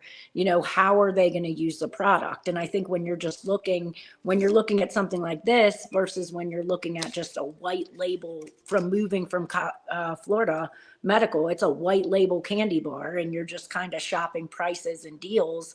Those are the kind of, I can see how you have major challenges there. And it really keeps things taboo to an extent and prevents like that normalization from completely taking place. Because, you know, it looks like medicine, like it keeps that taboo. Like you don't talk about Xanax over dinner, right? Right. And like it keeps weed in that same category here. People there's still, it's very hush hush. And that's kind of my mission, really, is what I set out to do, is really take that and make it a normal conversation. Because I think really the issue for all of us is we talk about the plant-based and what people need, but it's the community support behind, why are you taking that pill? You know, like what kind of products can we give you besides that Xanax? You know, what is here? And if you're, you know, if the doctor would have said to me, instead of over prescribing me, you know, do you have any quality friends you're hanging out with? Are you getting enough water? Are you exercising? Are you sleeping? You know, and I joke and call it the divorce cocktail, but it's really a matter of, you know, if your glass house is broken, it's hard to find connection until you become your own medical advocate. You know, like Penny was saying, she had to go to the doctor and become her own advocate. I had to dive into research and say Eastern medicine versus Western medicine. If I'm not going to get an MRI, well, you know, I went to the jungle and took ayahuasca. Not everyone's going to do that, but what are we going to do to make sure no one has to do that? You know, how are we going to promote the plant? No, It's all about empowerment. Yes. Well, actually, go ahead. Go ahead. Well, I was actually about to bring you in. So you start talking and I'll talk to you what I was going to bring you in for. Anyways. Well, I was just going to say, thinking of a white packaging, and packaging is such a big deal right now. And I understand that they want to keep cannabis out of children and young people's hands. I understand that. But there's a responsibility that we need to have to the patient or to the public that is using the product. And that responsibility is removing the stigma. And so if I have to hide or only use it certain places, or just use a packaging that's totally white. That also traumatizes me as a person that's using the product and making me feel like I have to hide in shame. And so I think that there's very shameful. right. I think that there's a level that we have to work through that too. Because for women, it's like kind of, even with my story, was you go to Target, you pick up that prescription, you're getting socks and a figure and stuff for taco meat and all that kind of stuff, and it becomes a habit. And then once it progresses, there's a level of shame to, where do I turn? How did this escalate? Where did the pills become a problem? And I think even diving into the fact that the plants are okay rather than having that negative stigma. I know, like, everyone talked about different things. I have neuropathy, and I wouldn't have been able to go to MJ Biz or do half the stuff I do in life had I not had I been on any chemical pills. The side effects alone, my life would be basically over. Right. Well, and go ahead. Not only that, when you start looking at prescription medicine, has anyone seen all the new commercials where they're riding their bike? Yeah. And they're having this great time. Yeah, the father and son And fishing. now she's on such and such. And then they give you 75 different warnings that it's going to hurt her in the end. Last one's death. Looks like she's having a great life, Yeah, and it's like you're out skipping through the forest and all you had was like foot fungus, and now you're gonna suicidal, heart palpitations, you may never breathe again. But hey, it's like, I'll take the fungus, give me some kind of topical, and I'm done. And Kourtney Kardashian endorsed it, so it must. Well, and that goes back to who's endorsing your products too. We talked influencers before, and that's important. Like, as much as it's important for an influencer and a content creator to choose their products wisely, it's important for brands to choose their content creation partners wisely too. Like, are you someone who is representing my brand? Do we align? What do your other posts say? Like, those kind of things are really important, because we're talking dry January on the Normalized Marketplace, and here are your alternatives, and this is what to do. But if your influencer who's doing that is out boozing, that's a problem. Like, you got to really make sure you're moving the needle. So to jump in here, one thing I want to talk about is with Thunder. My question for you is, since you own a dispensary, how have you used packaging as a way to educate and inspire people to use the right products based off what the packaging looks like? And then to Kathleen, exactly, if you have an influencer who's good on camera with just because they have a lot of views and they make funny content, how do they take themselves outside of their page? Are they interacting with the community on a positive level? Because I think also too with influencers, it's not just about how many followers. And I think a lot of brands, and I've been burned like this too, are like, well, the people we have are over 10,000 followers. Okay, well, the people over 10,000 followers aren't putting in the work. So do you want somebody that actually will work for the brand and actually knows how to work with you as a client and as a customer? Or do you want somebody who just looks really good on internet? It's like going home with a really pretty woman who's really dumb versus a woman who's like a 7, but she's very, very smart and brings a lot to the table. What do you think you're going to get tired of after a while? The brainless bimbo, you know what I mean? You want something that's real. You want something that adds value. And I think with brands, I mean, you're talking to a panel of CEO driven women. So yes, there's a magic number when it comes to influencers. okay, well, this is a first, like there's a magic number, because what I do with every No brainless bimbos here. Yeah, but that's what I'm saying is everybody wants a pretty smile. Sure. Nobody cares that it's a piece of shit in the back. It just looks good up front, But I think knows. I have a 13-year-old son, and we were joking the other day about the crazy hot matrix. I mean, everyone knows about that, but it's like the difference too between packaging and manufacturing and pricing and all of that, because you can have a beautiful package, but if your product sucks, I insert my foot. You don't have a repeat customer.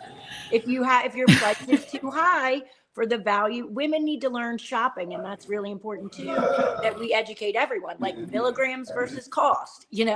What am I getting for that? Mm-hmm. Absolutely. But to Thunder's packaging is fire.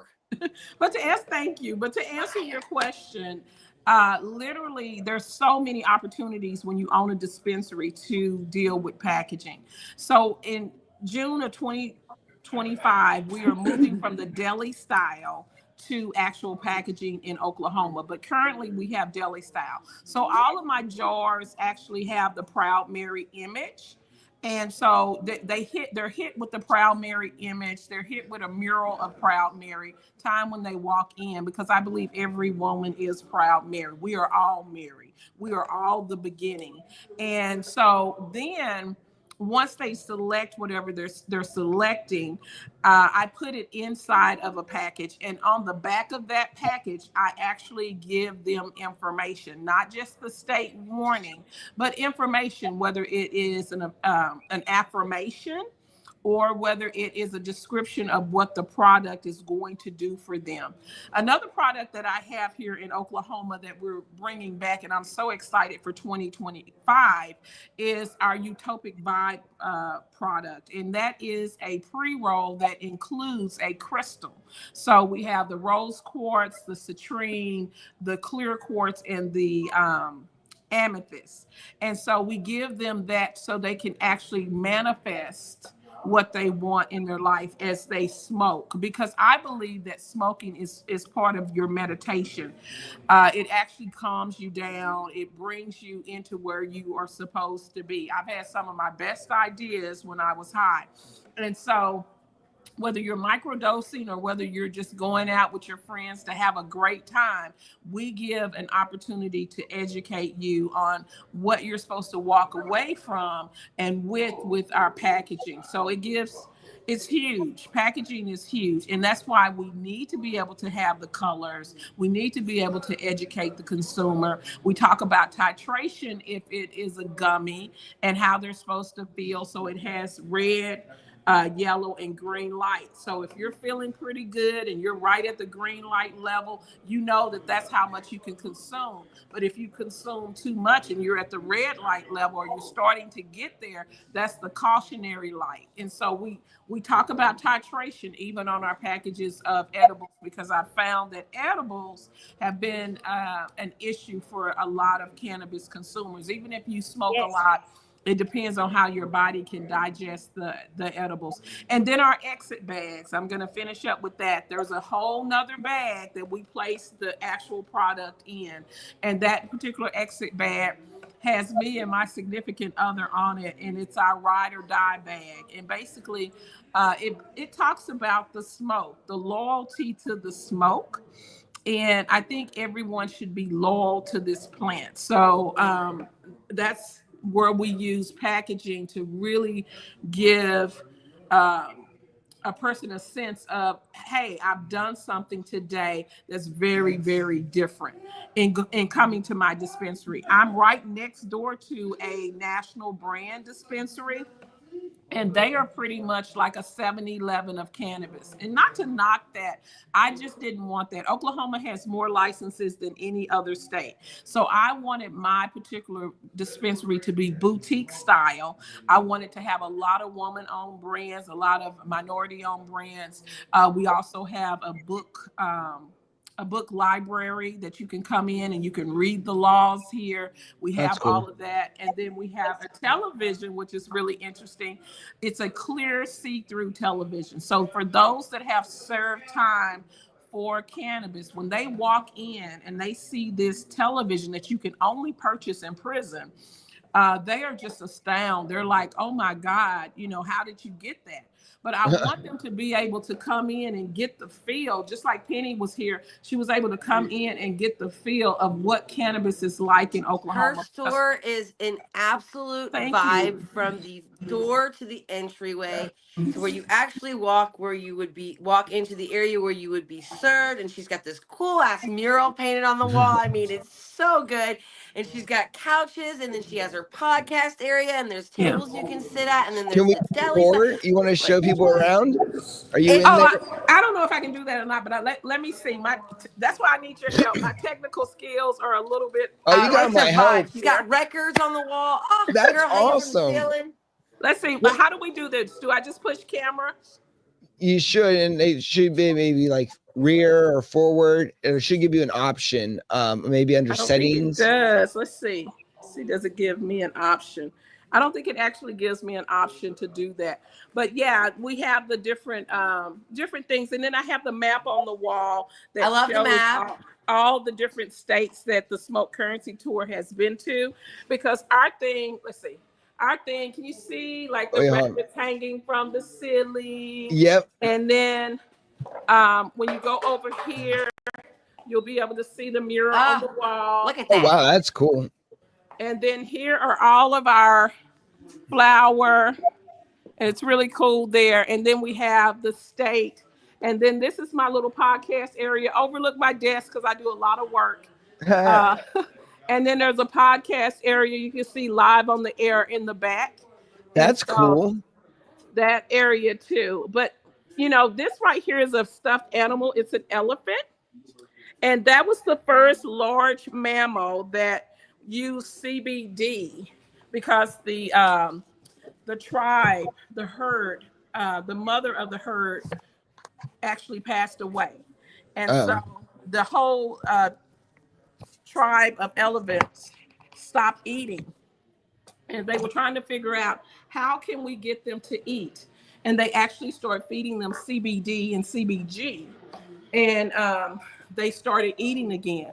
And they were going to lose the whole herd of elephants if it hadn't been cannabis. And so we try to give all of that information because I believe that there's a woman or a man that's on the third row of the pew of the Baptist church. I grew up in a Baptist church, so I'm going to pick on them. And they're voting against cannabis. Dear Lord, you would always take cannabis away. I promise to be a better Christian. Right.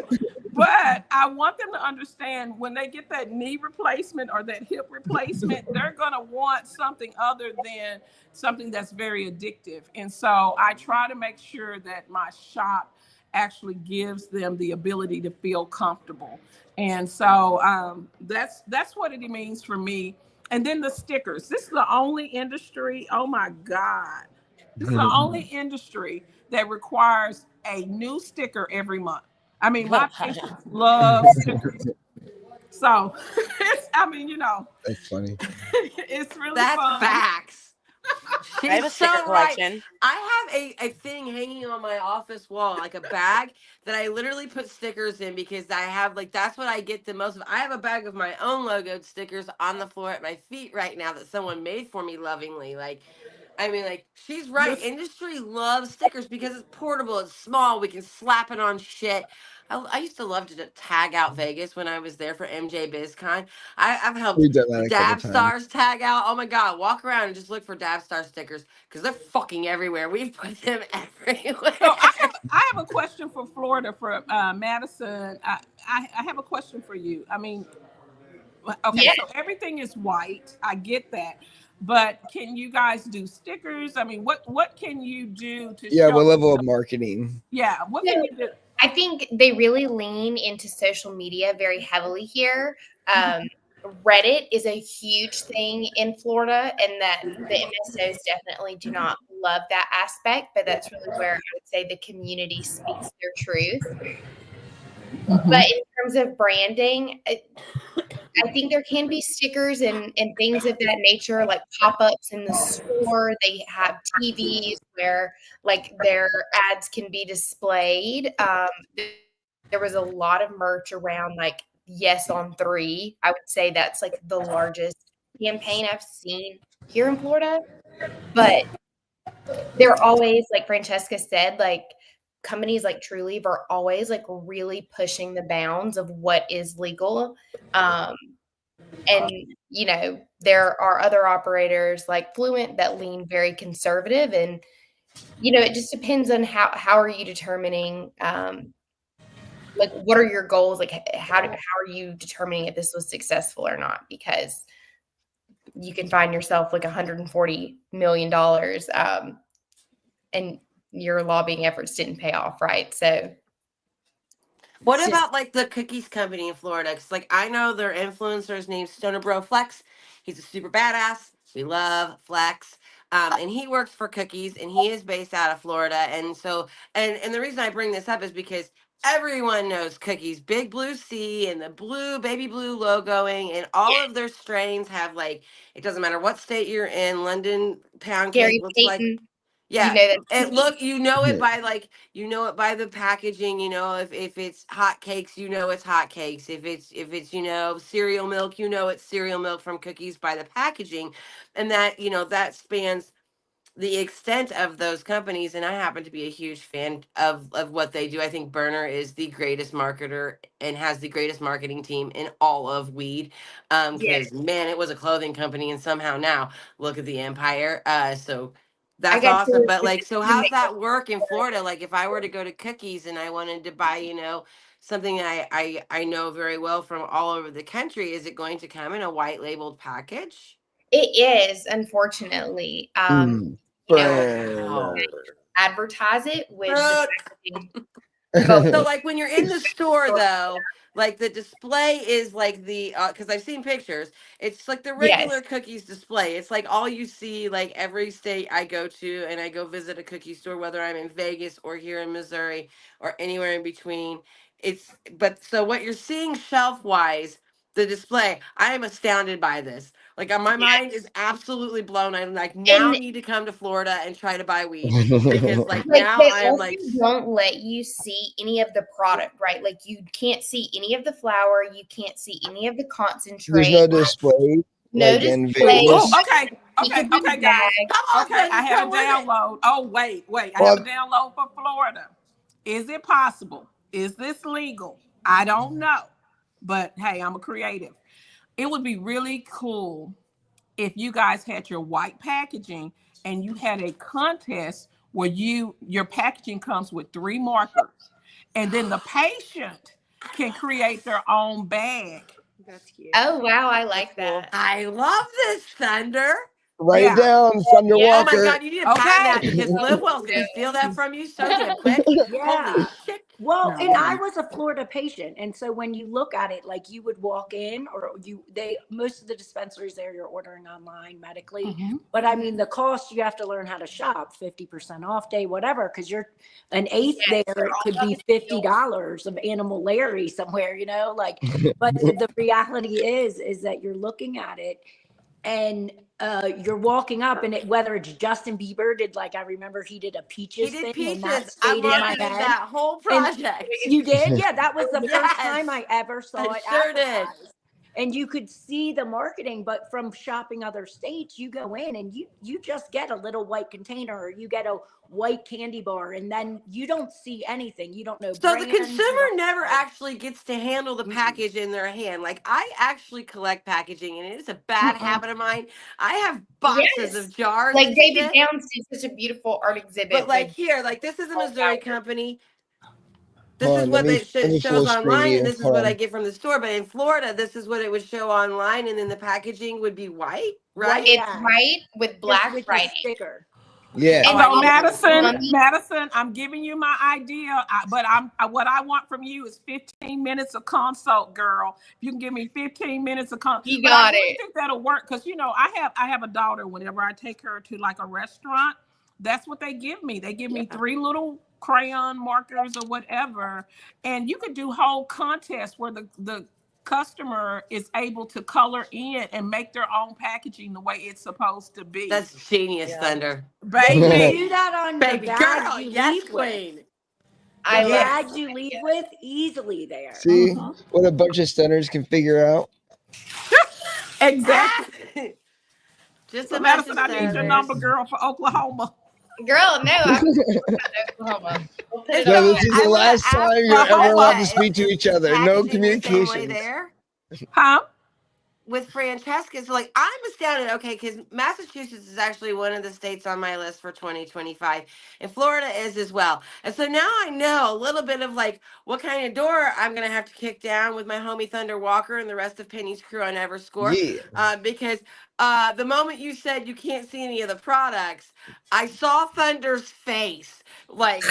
She's I like, mean, like "Huh?" our market is surrounded by what's inside the effing package, and like it just is, and like no one is a package horror And bigger you're than just me. kind of flying blind. You're like, you know what? That name But that's sounds not cool, good. especially in a It's men to only be made, but market. not Okay, so good. so go down to Kimmy. Go down to Kim right here at the Hemp Housewife. She's eating some Buc-ee's right Hold now. on, Fuck hold on. yeah! Okay.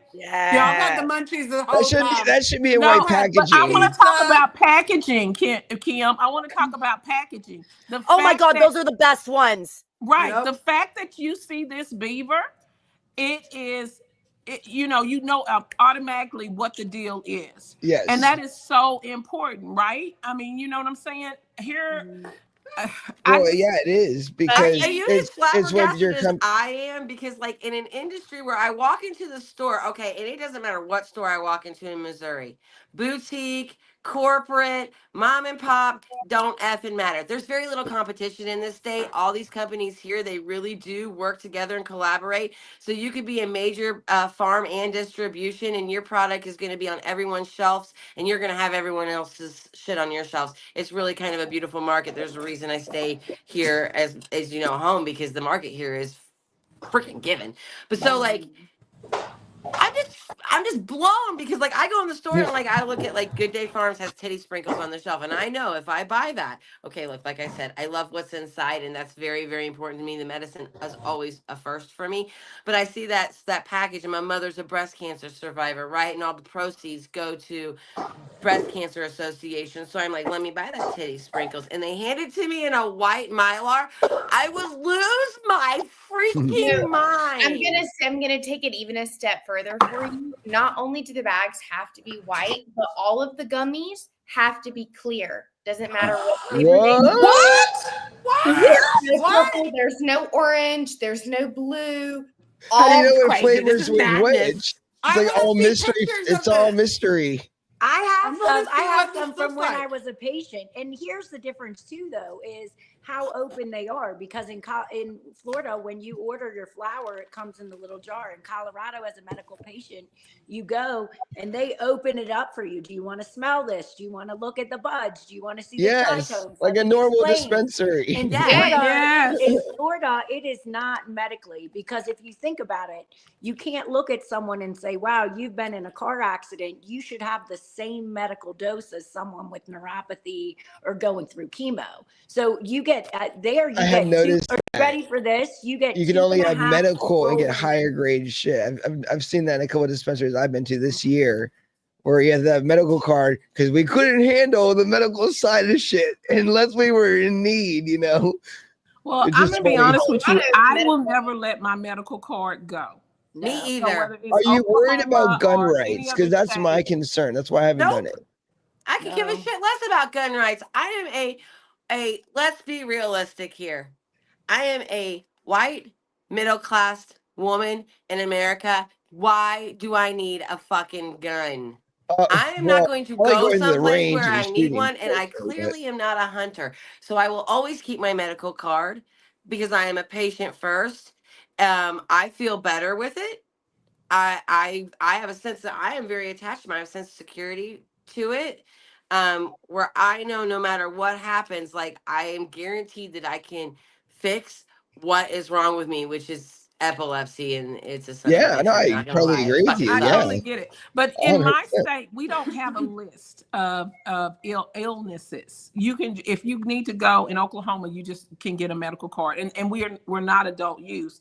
But I think it's important. I think it's important to understand that a medical card in some ways helps with having less legal issues. Yeah. And so I have every card there is. I have a transport card, a medical card. I'm a caregiver. I'm a patient. I'm all business owner. I have every card there is because of the fact that this industry, we're still operating a legal business inside of an illegal ecosystem. But I went and got some of my packages for you real quick. So I'm going to show them to you real fast. This right here, we're All doing right, a hold on. campaign Wait. Gotcha. based There off you of go. relationships. That's me. That's my significant other. This one's called Ride or Die. So we actually have information here. And of course, the warning. Then my brand is the Thunder Walker Experience. So I have all of those images, the silhouette. I want people to get sick of this silhouette. Like, you know, this needs to be like McDonald's, the M. Okay. And this tells a little bit about me before I was famous. That's one of my brands. And then we have Proud Mary. That's her, which is also me, but you know, it's Proud Mary. And then it has the warning label and everything. And here's a shameless plug. These are called, and this is something I would like for us to discuss if we have time. Oh We have my plenty of God, time. the pussy fairies. Yes. This podcast Yes. is planned to go to 3 hours, so technically we have another hour. Okay, cool. Well, It could these go are longer. little, these Shit, are I little don't care. selfie joints. There are 15 of them on here and here, and they're little selfie joints. And they're called pussy fairies because everybody's different. And I think this industry is the only industry that we can still be sexy, we can be smart, we can be strong as women. We can be all of those things without an issue. And I don't want to lose that, in my opinion, as we start to move toward all the MSOs and all of that other stuff. I think our strength is important. I think being beautiful is important. I think all of that. And that affirms us as women. And guys, right. And so this is one of the industries that I think we haven't started trying to be politically correct. There's some strains out there called Pussy Wagon. There's some strains out there. I know there's a Jezebel strain. There's a couple God's of vagina. Yes. I don't want to erase any of that. I want to make sure that we're able to still keep that because of the fact that that is history. But I want us to reclaim it as strength for women. And so you heard it here first. That's just my thoughts on it. And I think as we start to move, I don't want anybody starting to shame women. One thing that happened on Facebook, there was a group that decided to do trimmers. They were trimming, but they decided to trim in lingerie and sexy things. And I was like, okay, what's the big deal? They're self-employed, whatever they want to do, let them do it, right? And so there was this whole group that tried to shame these young ladies because they were doing this business idea.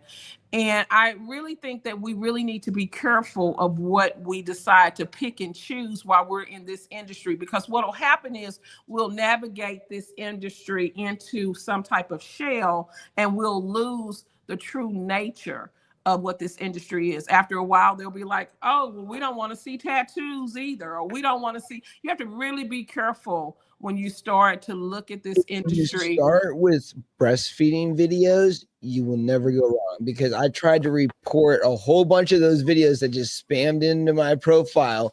And guess what?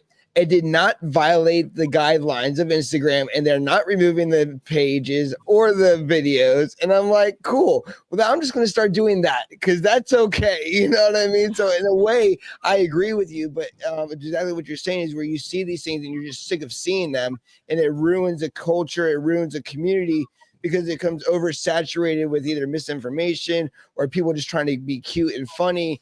And it dilutes people like us who were like in those forums that we were talking about and we all either spoke at or listened to, in my case, listened to, is being taken seriously. And we're not here to play games. We're here to make our mark, to be a part of the community, to add to the equity and the quality and the transformation and reform of cannabis. And a lot of people out there see this as a gimmick, a fast way to get money. And I think that's where you're exactly right, Thunder, is you are going to get things where they're just sick of it. They don't want to work with people. They don't want to commit to people. They got bad burns before. And now we're trying to heal a community that was already in the, struggle. And now, now more people's genres are making it more complicated. So I definitely agree with that. Yeah, I just want to make sure that we have the opportunity still here and not take one side of our industry and try to shame them. I was very disappointed that they were trying to shame those young ladies. And so I know everybody on the call may not agree with it, but I truly believe that come as you are. And I used to be a deaconette. Come as you are. And in this industry, we're going to embrace you and love you anyway. And so I need for us to understand that I'm not interested in shutting down anyone that wants to come into this industry in different ways. I still want to highlight you and still love you based off of whatever your talents or skills are. And that's the way that we actually truly get acceptance throughout the industry, not try to pick and choose. And so I saw that this year on social media, and I was like, I don't see how we still got people locked up in prison for cannabis. How are we starting to shame women because they decided that they wanted to wear a short skirt or some lingerie? Come on. We It's can't up do that. to us as legacy women in this industry to be the culture keepers, to Yes. be the ones that don't take the bullshit, and that are the supportive backbone for what has become an entire society of individuals nationwide, and the more the industry becomes legal across the nation, the more the legacy people are willing to speak. It was years before I would speak. Are you freaking kidding me? Absolutely not doing it. Danger, Will Robinson. We cannot talk about these things, and but being someone that's been in the space for a long time, and I know a lot of these ladies have been in the space for a very long time. It is up to us to be the compassionate mother figuring culture keepers for the people coming forward, and be there if someone's like, this is what I want to do, and I'm very passionate about it, and this is how I feel about it. Maybe it's not my cup of tea. Maybe it's not something that I would personally do. And like Thunder said, I'm not going to be the guy in the background on social, especially. Oh my God. And be like tickety tack on my keyboard, like saying some real negative noise that's not healthy. I'm not here to blow out anyone else's candle. I had someone years ago, a man in the industry, who was like, you know what? Let's go. I'll teach you how to do some shit. And then and Training day. I really have to thank the men in the industry first, because they were the ones that were here, and they were groundbreakers, and they didn't say, you know what, you're a tiny little white girl from the beach, you're like good for nothing but smiling and surfing. They were like, come here, we'll teach you some shit, because I was so eager to learn. Like, I didn't give a fuck what they had me doing. I didn't give a shit what job I was doing. Show me how to make this medicine so that I can, sustenance myself for the longevity of this ride that we're on. And I had some OGs that were like, all right, we'll teach but as someone that was accepted in a culture where I should not have been accepted, in a place where I absolutely probably should have been either used as sex trade or a fucking slave, and that's the reality of it. I was taught, and it was nurtured, and it was cultivated, and it was given to me with love and acceptance, not based on my gender or what I chose in life, based on the fact that I was a patient eager to learn in a space that, look, I knew the risk. Could I have went to prison? Fuck yeah. Totally could have. Absolutely. Was it worth it? Absolutely. Fuck yeah. Because I'm alive now today, and I can give it back. I'm at that juncture in my career where I don't feel the need to just take. I feel that I'm full. My cup runs over. I'm here to give it back to everyone and to support the people around me so that they know what it feels like to have a freaking come up.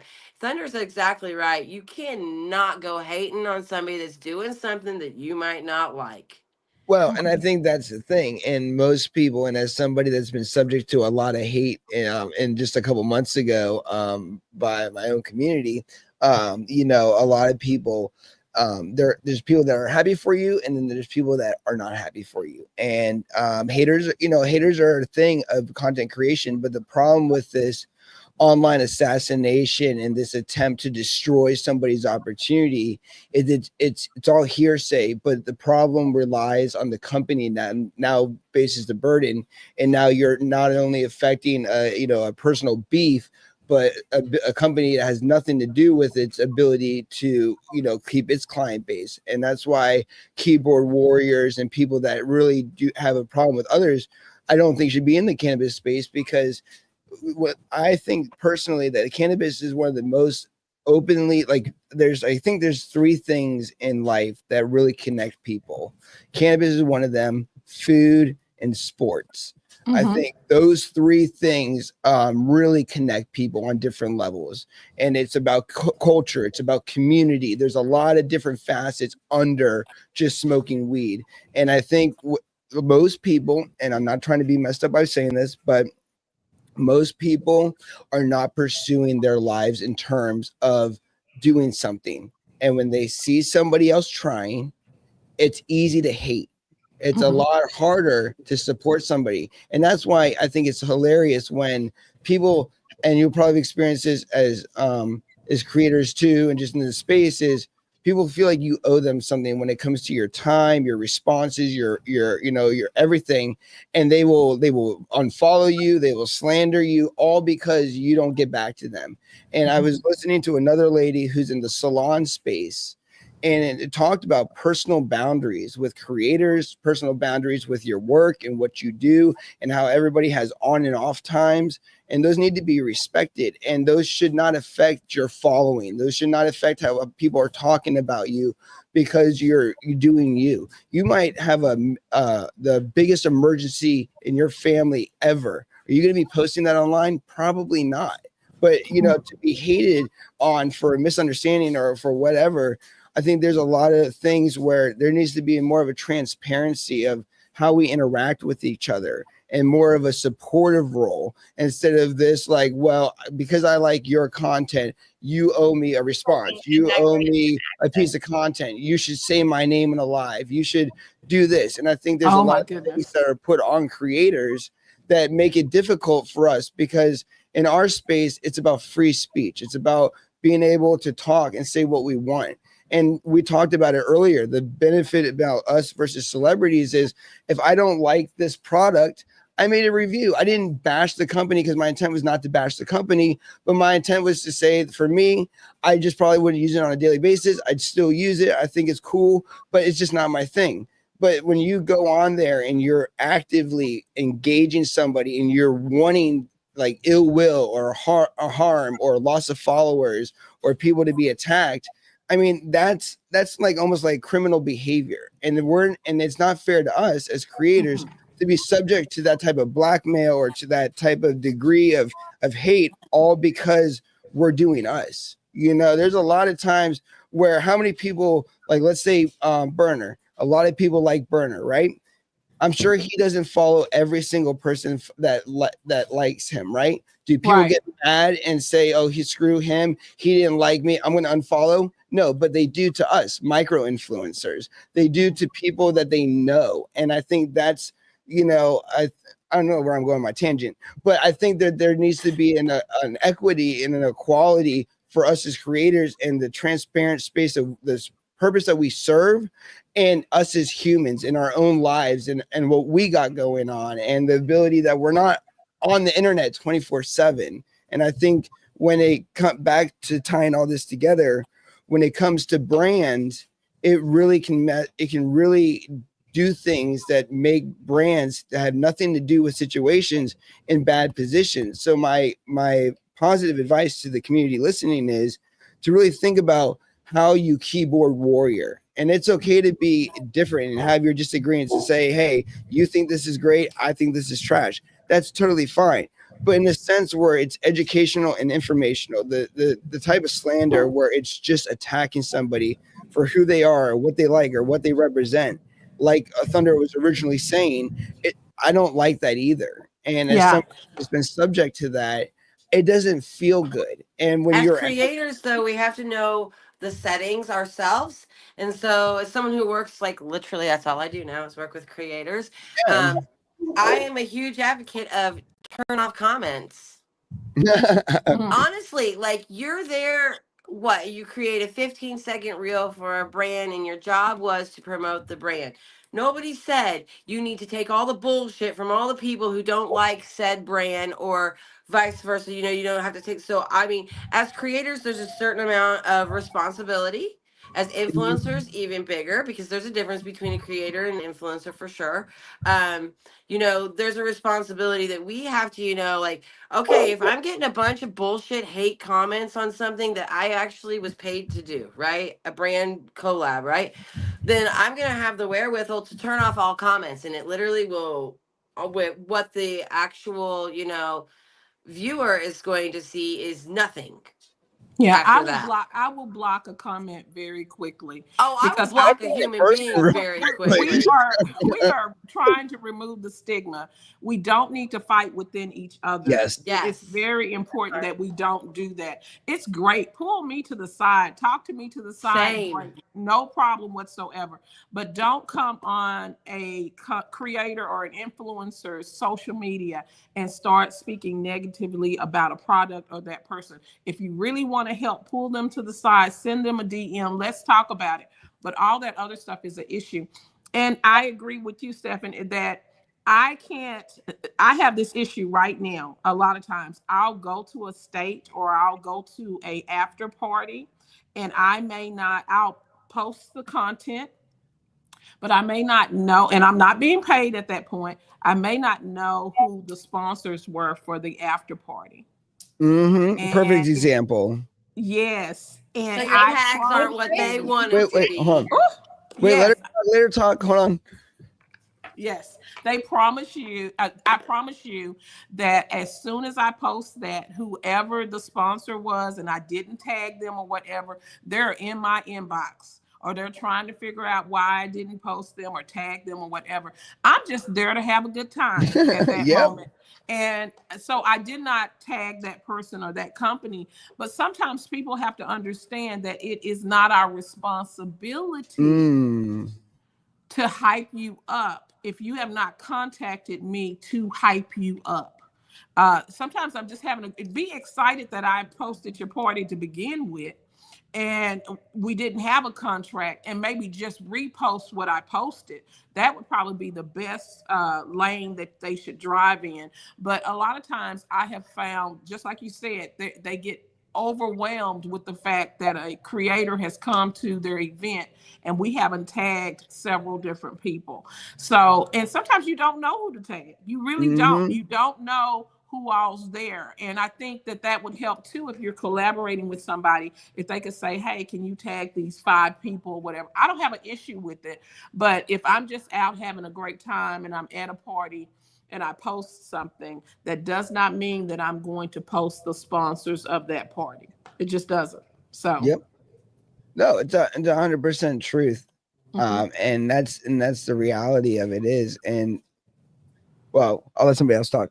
I think in like a similar vein. Well, I keep going. I just don't. About, like I've seen people leave like really nasty reviews for like dispensaries or other companies, and like it's when these dispensaries are so small and our industry is so small, especially when you work within the industry, to see people who work in the industry write bad reviews about locally owned dispensaries that are owned by families, and then those owners text me and ask, what did I do to this person? Like I see that you follow this person. Like, what did I do to this person? And I'm like, I follow everybody back that I can. So like that doesn't, but like to read a nasty review from someone within the industry at a dispensary where it's like, we're all probably at most 3 degrees of separation away from each other in the cannabis industry. Oh yeah. If you have a bad experience with a product, if you have a bad experience with a brand, if you have a bad experience at a dispensary or at a party, it's so easy to find the people who were relatively in charge or can give that feedback to the people in charge and make sure that they know that you had a bad experience so they can do the due diligence to try to fix that before you go blasting it everywhere. Well, you can actually try to make a change. It goes back to in being new in this industry and learning all this, and I guess I'm not as new, but kind of part of the platform is, why is that person making those comments? And you said boundaries, but the truth is, are they making those comments because we're talking about plants and they're on a ton of pills and it's hitting home? Are they making that comment because someone in their family has an alcohol problem and the drinks are too much to handle? Why are they coming at you? And being new, I don't get the comments, but I get the DMs, and people, they want their voice to be heard. They want their experience to be said. But how you say that to someone, I think, is really important. Not all press is good press, and they need to remember Exactly. that That part. that is someone sitting on the other side. Would you come at someone and knock on their door and say that? No. So why would you ever say that to someone online?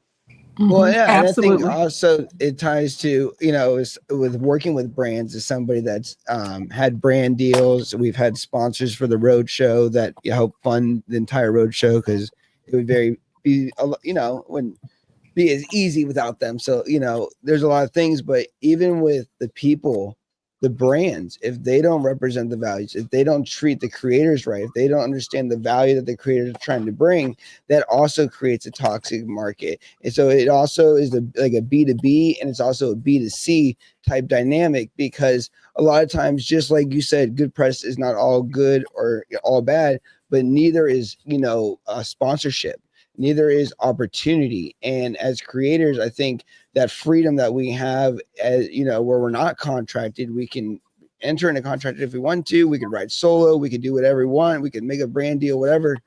But the problem is, I think the recognition is like what we were just talking about, is what do we stand for, and then what do they stand for? Because if you're in this as a partnership, and they don't see the different sides, they might not get your value. And that's also a learning curve, and it's also a misunderstanding that I think needs transparency.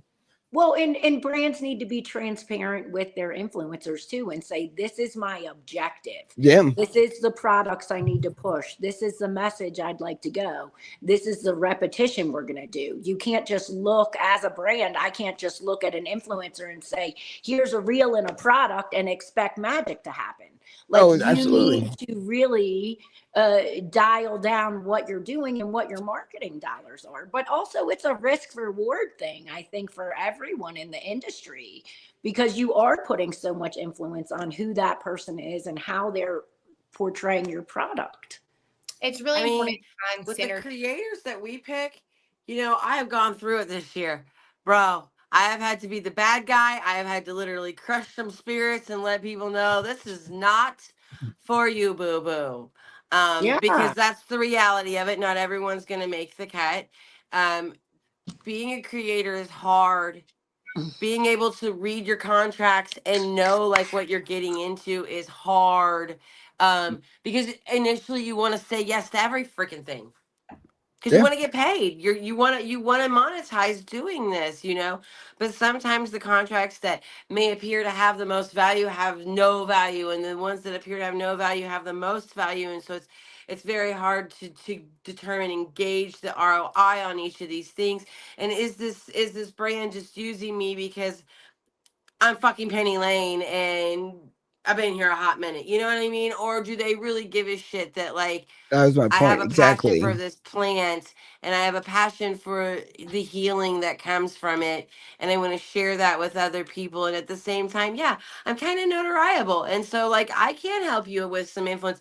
I personally, and I teach my creators this, I will not work with a company, no matter the dollar amount, if I don't believe in the product that they're putting 100%. You out. shouldn't be a Yeah. sellout. Like I won't do it, but a lot of people do. Okay, a lot of people do because they feel forced to. Because Mm. the cannabis world is like this. If you came here to get rich quick, sorry about your luck. This is not the Yeah. industry for you. If you're willing to ride the storm and kind of figure out what your niche is and where you fit, Yes. eventually you will see some money. You will start getting paid. And so I'm trying to shorten that period of time for a lot of the creators out here that we're bringing in, simply because I've made all these mistakes. I have literally like, oh my God, sat on an airplane and cried and been like, well, once I get there, how am I fucking eating? Because they promised me a bunch of shit that I know I'm not gonna get. And am I gonna make it home? Will I have money for an Uber? And then I've had contracts where I'm like, holy shit, they actually showed the fuck up. And so I'm trying, what I do with Everscore is I lead by example for one. Because I will always be a creator. an influencer. I'm not going to just stop working because I have a pretty fancy title. You know, I work with my creators that I bring on. I take them on the road with me. We do shows together. They get to see how I do what I do. I get to see how they do what they do. We get to learn from each other, you know. So but a part of that is, you know, I want my creators to be thrown all kinds of brand offers. It's the goal, you know? And so I want them to know how to not enter into a contract that has a non-compete clause. Because just cut your income by like 80% if you can't stack. I want to teach them how to stack, how to show each company and each brand that they're working with that, yes, I love your product, but I also love these products too. And it's cool that I do. And maybe in the future, some of these brands will collab with each other. End goal. You know, and they've already got a built-in influencer that already loves their products across the board. You know, we're trying to teach we got to teach the next gen how to do this. And even some of the people that have been in the industry, like beating their face against the wall for a hot minute, that like there is an answer, and we have a solution. And, you know, yes, we have to play by the rules on the meta. It is what it is. I tell all my creators, it's the best piece of advice to give you guys. Stop fucking smoking on your social media. On Instagram, they don't like it. You will get flagged for it. And they're going to go back in your history and start flagging posts from 6 months ago. Happens to me all the damn time. And I haven't smoked on a social media post on Instagram, and I can't tell you how long. I'm still getting posts sent to me where I'm getting shadow banned, and I have to fix it. You know, save that for your story reels, because your story reels are time sensitive and they will disappear, and you aren't going to get flagged for that. Um, that's where you can. That's where you're semi-safe on Instagram, but you can't save that story to your page, or, you know, clippity clip. You know, we tell our creators, link in bio, send that link. That link needs to send them to their Everscore page, where they're going to see the rest of that clip, and you blow the biggest cloud of smoke out of your Jerome Baker bong that you possibly can, that you bought from the Dream Factory in Las Vegas. Boom. And then people have a buy now click. You know, they have a buy now tab where they're like, I really love that Jerome Baker sidekick that Penny Lane's smoking out of. Holy shit, I want to buy one. Clickety click. You just bought one, and it's being shipped to you through Shopify, and it's 100% legal, and you're getting paid, I'm getting paid, and so is Jerome Baker.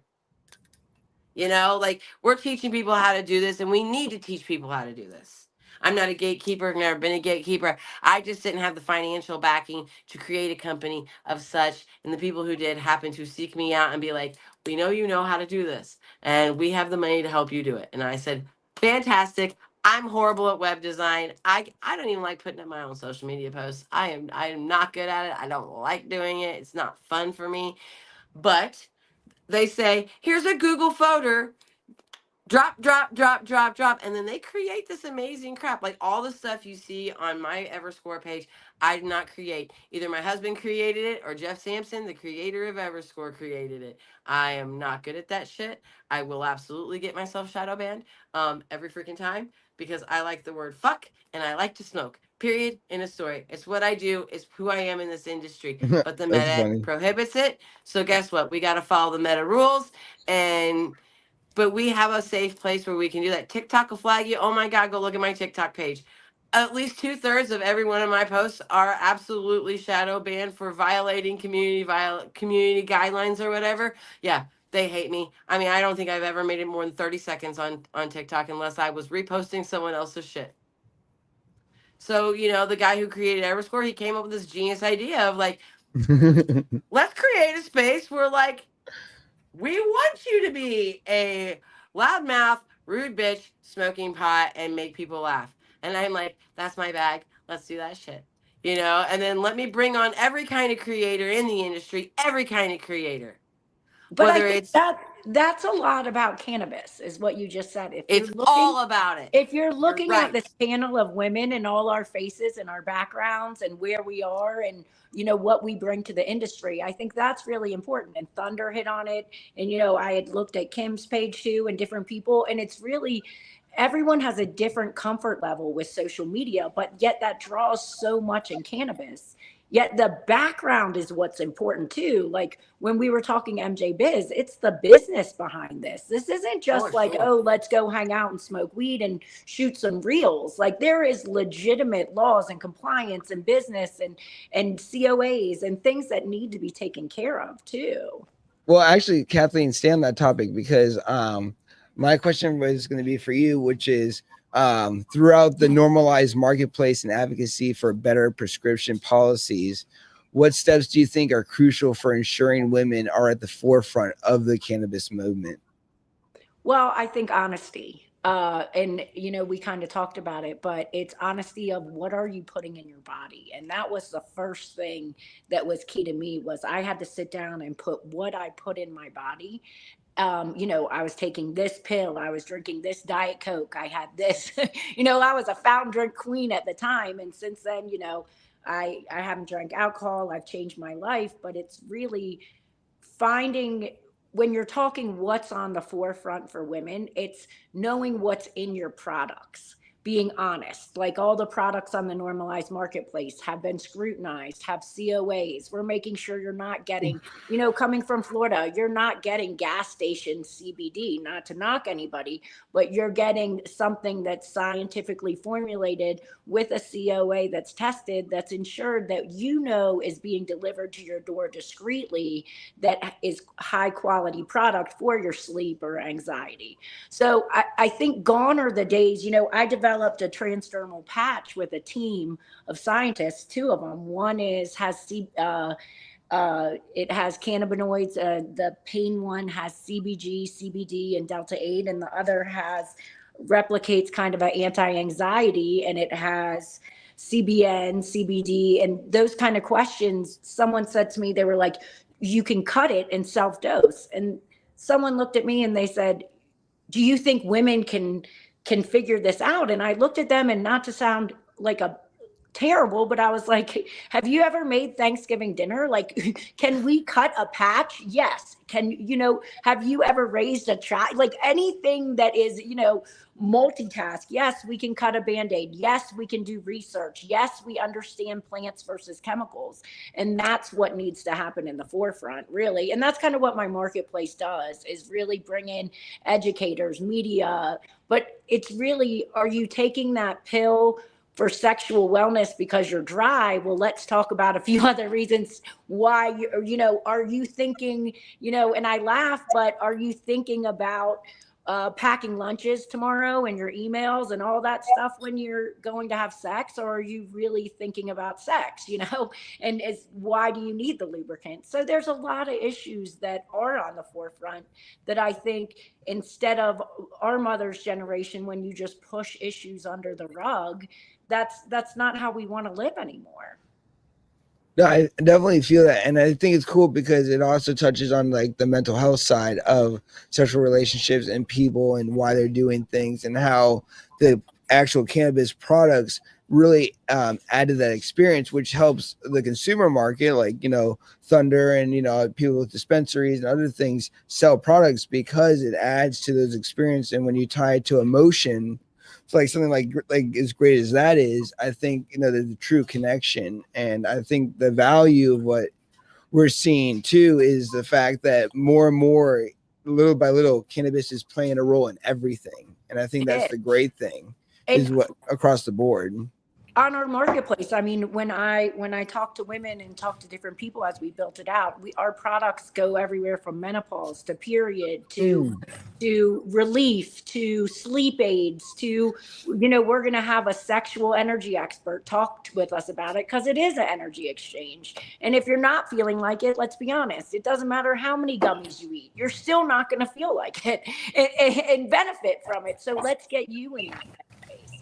So that's where I think what differentiates plant medicine from, traditional prescription drugs is really people are open to talk more about why they're taking it. Like women will say, I have PTSD, or I had this situation, or this happened to me. Like I said, I have neuropathy. Well, I need it to function. It's not like a fun thing, but also, it can be drinks or whatever. It can be a fun thing that you can incorporate in your life. Let's get Maddie and Hemp and Thunder in the conversation. And also, Dab Cowgirl, you've been quiet for a while too. Let's get you in. What do you guys think about that? Exactly what she's talking about as far as the marketplace, sexual relationships between, you know, people, and then what they're buying, you know, and the marketing behind it. So, just to add what Kathleen is talking about, I did in New York. It was actually Edison. It was a huge 420 expo. Well, he's also the owner of the Exotica Expo. And so I thought it was interesting because there were people that did not want to be a part of his expo because he owned two different expos. But I think they go hand in hand. I mean, to me, this is an adult use product unless you are a disabled child. Period in the story. So the lubricants, the candies, the all of those things, we have to understand that it is a wellness. It's a wellness product, and it includes the sexuality of the person that's using the product. And we need to be able to have those conversations. So I love what Kathleen just said, because for my dispensary, I have bath bombs, we have suppositories, we have massage oils. That's cool. We So have it's not just smoking. Right, it's not just smoking. And so we're right next door to a club called the Blue Note. And so we have a lot of people that come through that's interested in having a night with their significant other, and they want that night to be positive. And so we have to make sure that whatever gummy that they're purchasing, that they understand the titration of that gummy and how it's going to affect them. If they're coming in to buy a lubricant, we have to let them know what that's like. We have a candle that you light and it pours onto the skin, and it can be a lubricant, or it can just be a massage oil. Those are the different things that are out here in products that I'm very excited about, especially a woman that has gone or is in the middle of menopause. No one told me about the grand finale of being a woman. That's a whole panelist on its own. Right, it's a grand finale. No one said anything about the hot flashes and all the other stuff that goes with it, the foggy brainness. And so I have women that come into my dispensary with their significant other, and we talk about those things. We actually did shake, rattle, and roll, where we told people and taught them how to roll up a joint, how to use a grinder for our first beginners and stuff like that. That's the type of education that's important. But we need to actually be able to talk about sexual education too, because if you are in a situation where you're not enjoying any type of pleasure, you're going to have some waking moments where you're angry. And so how can you right, exactly, how can you fix that? And you may be able to find that at a dispensary more than you will find it at a doctor's office. And I'm just being real with that, because they're going to give you some type of prescription and numb you. We're not trying to numb you. We want to hear what you have to say. We want to process it. Then we want to find a strain that's going to work for you. It may not be THC. It may be CBD, CBG. It may be something else. It may be a topical. It may be a gummy. Who knows? But we're going to look for something specifically for you. I have a lot of men that come in that have issues with their prostate, and they have issues with erections. And so we start talking about that. We talk about their blood pressure. We talk about all of those things that can cause them some issues with their sexuality. And so I think it's important to be able to be adults. Oh yeah, I definitely think so.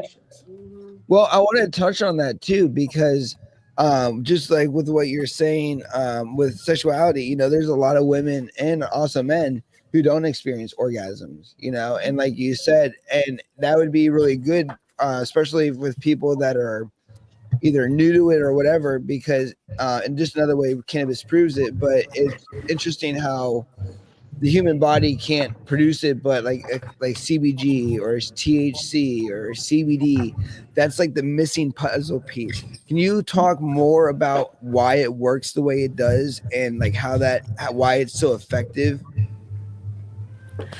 Well, for me, the first thing that's an issue is stress. And it's just like what Kathleen was saying.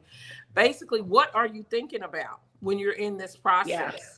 You got to actually narrow it down and be able to have those type of conversations. But then once we find out those conversations, then we can start adding on what is needed to alleviate those things. And then, you know, if it's not at the dispensary, we can say, okay, these are some things that you need to talk to your healthcare provider about. But these are some band-aids until you get to that point.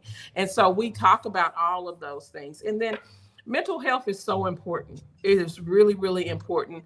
I don't shy away from it. I'm very honest about so many different things, so many PTSD. So, you know, there's a victim of everything. Everybody has Oh been yeah, a victim before. So you got there's barked at by a nothing, dog. right. There's nothing Someone's new like, up, right. There's nothing new up under the sun. So there's no reason to hide in a shadow because you were a victim of something. Express it. Let's talk about it, and let's see how we can help heal you from it. So that's what we do. And at Proud Mary, we have Proud Mary After Dark, and it's called Funk, FUNK therapy, funk therapy. And it really, really works. And it's just basically raising your vibrations and being intentional. Maddie, how does sexuality and cannabis marketing go as a PR person? Like, is it a clean hand in hand shake where it's like they like each other, or is it like you got? I think it's kind of a taboo topic that brands are starting to lean into as like the run of the mill things are no longer working. That's definitely something that, like, especially as we're planning for 2025 and we're talking about, you know, what are upcoming significant cultural moments that we want to tap into. Valentine's Day is obviously a very popular holiday. So we're thinking, like, you know, are we doing a survey to gauge how are people using cannabis to enhance their like sexual lives? Or, you know, are we creating a product that's specific to that? Maybe, you know, this is the moment that they want to launch a new lubricant, right? So I think sex sales, we always know that, like cologne commercials are basically just like softcore porn, right? So I think dispensaries, like, cannabis has always been a vice. It's all, you know, I mean, it's how we tap into, like, I think our higher senses, and that's really part of like using cannabis as medicine. It's not here to numb us, but rather like enhance our awareness, right, of our well-being. So always trying to like preserve that element of the culture and see how brands can like tap into that and be a little spicy. And then Dab Cowgirl, with your marketing and with the way you work with brands and stuff, how does that affect it? Have you done any type of marketing like that? I mean, like, my brand isn't like the sexiest brand. I was actually having a conversation with another creator out here who goes by Harvey Stoned, who does have like a very sexy brand. Like her, like, when I think about somebody with like fabulous breasts smoking a bong, she's who I think about. You know, like, that is very much like her brand. And we were talking the other day about how like my brand is like very cutesy, like kind of like fun, but like the most risque thing I ever did was like I posted a photo of me smoking weed outside with a paper crane stand up in a bikini and a big green top, like a big green like coat for Paper Crane Cannabis. They're a legacy to legal owned brand in Massachusetts. They're really great. Bowie and Lisa are the founders, and they kind of started my like independent career as an independent marketer. And I was like, I had a friend who was like, I want you to do this. I think it'll be fun. And I was like, I don't know how comfortable I am about that, but if I'm going to do it, I think it'll get attention, and I'll do it for this brand. And I did get a lot of attention. People did talk to me about it, and I was like, that is not a kind of attention that I like. And I don't think that I will be doing that again. Like, I'm totally comfortable talking about like sexual health, but I'm not really comfortable sexualizing myself. Can I second what you're saying? Because I think what you're saying is so important. I really want to say what you're saying is very important. And thank you for standing up and saying that. Is this is a medicine. And when we talk sex, we're talking our anxiety behind it and our mental health space and how much we've slept. We're not talking, am I going to pull out a dab rig and show my boobs to sell more product? We're talking, how can we help another woman get the medicine she needs in order to continue on and have a life without chemicals and prescription drugs? How can we promote plants over pills? And that's really why we're all here. And marketing, like we said, marketing, packaging, all of that goes along with it. But the real thing is the message behind the plant as to this is going to change your life. Life begins when, and I say this, my company's Normalize. Life begins when you normalize plant-based medicine in your everyday activities. And so you're absolutely right with what you said. I mean, bravo. Like, gone is the bongs and thongs era, right? And not to say that that doesn't have its place in marketing and in cannabis in general, but I think as women, we have to kind of work extra hard to like earn the same amount of respect as like our fellow male counterparts. So just always like keeping it professional. Well, so let me just jump in there. I totally disagree. And so let me explain to you why I totally disagree. That's actually good. I like that. Yeah. That's good. So my background will allow me to explain why I totally disagree. I come from an adult industry background. I was a stripper previously. I was the 3 Ds. I've been a stripper, a dancer, I've been a deaconette, and now I'm a drug dealer, a legal drug dealer. I say that because I want to make sure that people understand that everybody should be included.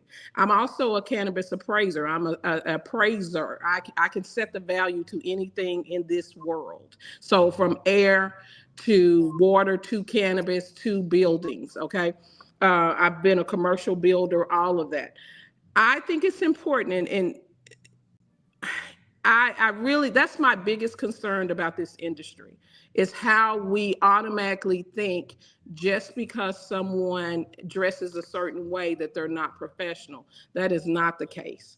well, And I so, think it goes both ways too, because I'll say I show up at MJ Biz in a sweater and a top, and it's like, what is she doing here? Something here doesn't belong and fit the mold. So it can go both ways in the industry. right, it should be all inclusive. It should be, There's space for definitely. all of us. Right. It And, should like, be all inclusive. A person does not lose their professionalism because they have big boobs. A person does not lose their professionalism because they decide to dress a different way.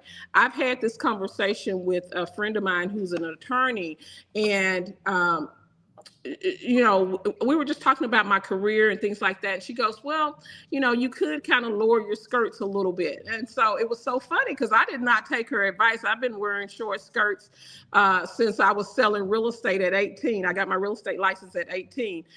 So I didn't take her advice because this is something that I normally dress. This is just how I dress. And later on, maybe a year later, her whole marketing team said, you need to be more like Thunder. And so it just kind of, so she called me up. She's like, I can't believe it. This is what they're saying. Everybody has their place in this industry. And I think it's so important. Let me finish. I think it's so important because a lot of young people don't understand how things evolve. And so back in the day, strippers or dancers used to wear the thigh-high boots. They wore the short skirts. They wore the bustiers. And nowadays you can go straight into a regular, whether it's Foley's or Neiman Marcus, you can find those same items that those Macy's, you can find those same items that you were only able to find someone dancing on a pole. And now dancing on a pole is actually exercise. Yeah. And they're talking about putting it on the Olympics. I think it's important as women that we do not marginalize anybody that is a woman because of the fact that the way she steps into cannabis or the way she currently is in cannabis. I've had other women come to me and they're like, well, Thunder, blah, blah, blah. And I am just starting to share my background in 2025. Okay. I think it's important to understand that just because someone has a degree that they decide to cover up, they decide to walk in and dab cowgirl said she wasn't comfortable. I respect that 100%. But what I don't want to happen in this industry, and I will always be a voice for these women, is the fact that we shame them. And they were already here. They got here before all these other people did. And so it's important not to shame them, because they were already standing holding the weed signs when everybody was like, oh, they're going to jail, they're going to prison. And so it's really important to do that, because I believe probably 90% of the women that are in corporate America probably have thigh-high boots at this point. They're probably going, and they respect people that are learning how to dance on a pole as exercise. And not only that, you've even seen the presidential candidates go and interview with people that have been strippers or dancers or in the adult industry. So I want to make sure that we don't get so prissy that we forget about exactly where this came from. And so I'm just giving you some background and things like that, because the thong is sold not only at Victoria's Secrets, it's also, back in the day, it was a place called Frederick's, and that's where the strippers used to buy some of their things. And now it's sold at Victoria's Secrets, and it's probably sold also at Neiman Marcus. So you're gonna see women in all different shapes and sizes participate in cannabis, and we should embrace them all. It is important to embrace them all. And the message, I think you're completely right. I think the message is come as you are, like we said. Yeah. Come as you are, but also come as you are and be accepting of others. Like this isn't, there's so much, like we said, there's 7 football fields at MJ Biz. You will find your people there, right? Like you will find your path, you will find what you need. And I think, you know, saying to someone, you have to fit into this box to look this way, kind of what I was saying is, but you also, like when I went out to roll out my brand, I had a branding person initially and this and that. And all of a sudden I had pictures in a crop top. And I was like, I have not worn a crop top ever. And I am 44 years old. At the time I was 43. I was like, this does not work. It doesn't matter if I own a wellness company. This isn't who I am. And so I think it's really come as you are. What can you bring? How can you contribute? And how can you make others feel welcome? You know, absolutely. That's really. And I don't think that we'll get anywhere trying to end the stigma that we see with cannabis by stigmatizing other things in other places. You know, I think to Thunder's point, like Harvey Stone, the woman that I know who smokes fat bong rigs and has giant boobs, one of the best saleswomen I know. Yeah. She can sell, one of the best. Like if I needed to know how to sell something, she is who I would call upon. And she like hosts incredible events. Like she did this bong off that was just like absolutely incredible. If you've ever a competitive bong competition, like we need to get her to bring this like everywhere. Like the whole state was buzzing. We were all watching people like weigh out the same amount of weed, take the rips. There was like multiple judges in a scoring list. It was so cool to be a part of. It's like, and the reason why that happened was because she's in an industry where people don't look down on her because she's sexy. Right. And like, that is the key. Thunder's talking about, we need to hold on to that. People don't look down on me because I dress like in all green, like a cartoon character. Like we need to hold on to this part of the industry where we're like accepting of people, whether they're in a sweater, whether they're in lingerie, or whether or not they're dressed like a clown. Like I've run into actual clowns in cannabis who have been some great contacts, who like truly were in like professional clowning makeup when I first met them at a conference. Because you can have a Thunder, let's be honest, you can have that Fredericks of Hollywood or Neiman Marcus thong under the sweater. You don't know what you're getting underneath that. You don't know what you're getting. It's so funny because I have people all the time, they don't know my background, so they will say something and have no idea that, you know, what you're knocking used to be me. And so I can't co-sign with that type of behavior. I truly want inclusivity for everybody. I want us all to be there. I think being a creator is actually you being able to create on your own. I'm a cowgirl. I don't know if you've seen some of my posts. But I can't rock what you can rock. You see what I'm saying?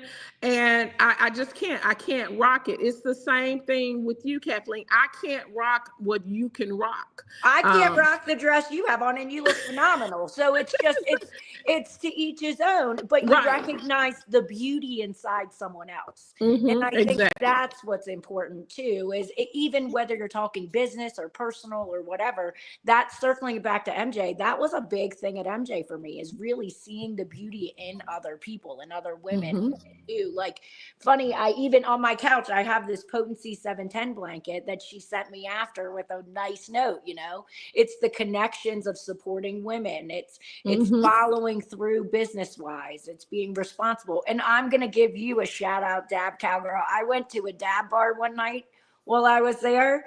Wow, how do you do what you do?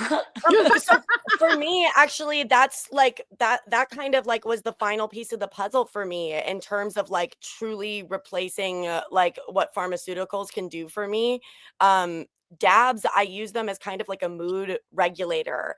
I used to be on like mood stabilizers, SNRIs, benzos, like stimulants, On the and divorce Party couch. time. Yeah. all at once. Like, and so like there's something specific about dabs, I think, because they're like they're just like a concentrated form. There's something about like the way that a dab hits. You can tell if you're talking to me and I haven't had a dab that day, because like I'm not like as friendly as I normally am. I'm off my center. I'm uneasy. Like there's just something about a dab that like really evens me out. And I don't think that they're like the right medicine or like the right consumption method for everyone. And I think that like it's really important when introducing people to dabs. When you're at a dab bar, you have a responsibility. You should be asking everyone, like, have you, like, you know, like if you don't know them, like, have you dabbed before? Is this, and then after that, you should know if they haven't dabbed before, give them a small dab. I've had people, actually, someone at MJ Bizcon came up to me when I was in the smoking area right outside the hub and was like, what's that thing? Because I was one of the, I brought my glass rig around because I really prefer glass to electronic dabs, because the glass just like, the glass hits right. Like all respect to like Puffco and Carta and like every single thing they've done to make dabs more accessible to people, but like nothing's ever going to hit like a rig, like a glass rig. And so I had that out. I was smoking with some friends and this guy like ran across the smoking area almost and was just like, hey, what is that? And I was like, this is a dab rig. What is this that? is how it works. And he was like, can I have some? Like, can I have a hit? And I was like, yeah, sure, you can try it. I was like, have you ever done this before? And he's like, no, but give me the fattest dab you can. I can handle it. And I was like, my friends were both like, and I was like, respectfully, I'm not going to do that because I could totally ruin your day, and not just ruin your day, but like ruin your dabbing experience as a whole. Like if I give you a dab that's too fat right off rip, you're never going to want to dab again because it's going to be a bad experience. But if I give you a dab that's like that's the right size for you, you're going to be like, wow, I feel uplifted. I feel like my body's walking on a cloud. Like I feel like I just took an entire joint to the face in a very positive way. Like, so, I guess like my tolerance to dabs is like really, really high, but I watch my friends who eat like 25 milligram edibles and I'm like, how do you do it?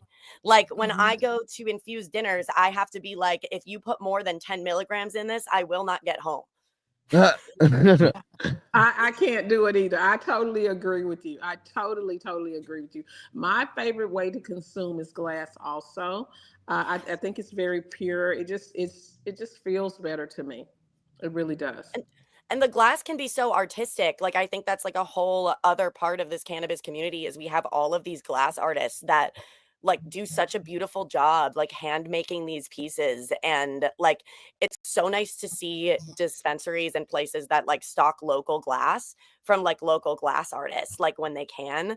I know that it's like hard to find affordable people, but it's like I get really proud when I see something that's like made in New Hampshire or like blown in Massachusetts. Like we have Witch Doctor in Salem, New Hampshire out here that just like they do an incredible job. They have live glass blowing like all the time and they throw events. We're so lucky to have such a rich culture with so many different areas of artistic influence. I love that. Well, I'm so interested, Kathleen, in what you do and Dab Cowgirl. I'm very interested in your area too. And you know, for me, I would love for you guys, even though we're a medical state, for you guys, anytime that you're in Oklahoma or plan a I'm trip to coming out. Oklahoma, it is really a cool place to be. We have some great restaurants. It's very different here. And our medical program, you can get a temporary card. You can get a out of state card if you come here. And it's Nice. really, really cool. So just have to plan it in advance. But we have some great things going on here in Oklahoma. Well, thank you all, and too, it's awesome to meet everybody and do Yeah. like everyone's synergized right with the same thing. So, Well, I want to wrap things up real quick because it's at a 3-hour mark. But I did want to agree with you. Just one quick topic. When we talked about like the stigma, I think that there's stigmas regardless of anything. And I'm not a female, obviously, but I've had a lot of people tell me because I've dyed my hair pink that I'm not going to be taken as seriously. And just like with what you guys were describing on your end, you know, being stigmatized just because my hair is different colored. Like Thunder was saying, like we were discussing, everybody, that has nothing to do with the professionalism or what I would bring to the table as a person. You know what I mean? It's merely a color or merely a job or merely a past title or merely something that you do, you know? And it's the same thing like with employers. Not every employer drug test. You don't know what these guys do when they get off the job, but as long as they show up the next day and do their job, they're workers, right? So, you know, it's kind of the same thing. You're not saying, oh, well, Timmy over here because he's an addict, but you know he's working for us because you know they don't say that. You know, it's just they're who they are, and that's who we should be in this community is what we represent to that community. So if we're speakers, if we're influencers, if we're marketers, if we're people like with Kathleen and all the medical stuff and all the other stuff for women, and what Thunder does and Dab Cowgirl and all the other great women that were on here. That isn't that what we're looking at, you know what I mean? And I totally agree with you because just as a person who's like my dad says, who has holes in your ears and tattoos all over your arms, you know, it's somebody once tried to explain to me that because I'm different and I break societal norms, my life will be somewhat harder because those people are designed to live in those norms. And I just literally told the person, I was like, I don't know what the fuck you're smoking, but you know, I'm gonna be me, but you know, I don't give a shit about being in the cool club. But Life you know, is easier like when you're yourself. exactly, and that's why I Life became appreciate so you much guys. easier when Yeah, I decided to like embrace who I am yeah, and exactly. post about weed online. Yeah, Like, oh my life just gosh. became easier when I decided like I'm gonna be me and like I'm gonna try my best. And if I that's all. fail, I fail. Right. All those Exactly. people judging you are behind you, not taking the chances you're taking, not investing in themselves. It's you have a lot more time to judge people when you're not advancing your own life. Oh yeah. Yeah, but you know, I just agreed with your topic because I you know I wasn't a stripper, pink hair, and just some of the comments that people have. It's just like, really, dude, like that has nothing to do with what we're like focused on. Like, I don't know even know why you bring that up. You know, it's kind of like disrespectful, and I'm sure you feel that way sometimes based on who's saying it to you. Is like I just don't understand that. So the whole stigma thing is I just feel that they're everywhere. But that's the power of having these conversations and being open and transparent, just like with me taking the mask off, is we can start to better understand. And I really appreciate all the women who came on, which the hemp housewife and Penny Lane have already left, but Kathleen Saucerman and then Madison Mullis and then the Dab Cowgirl and obviously Thunder Walker. It's been a great night, and I think we've had a really good conversation about a lot of different things about industry and business, creative marketing. And if you guys haven't been watching the episode, you should definitely rewatch the episode because there's a lot of good stuff here. And I definitely want to do this again, you know, and get you guys all back on and do another round because I think it's great.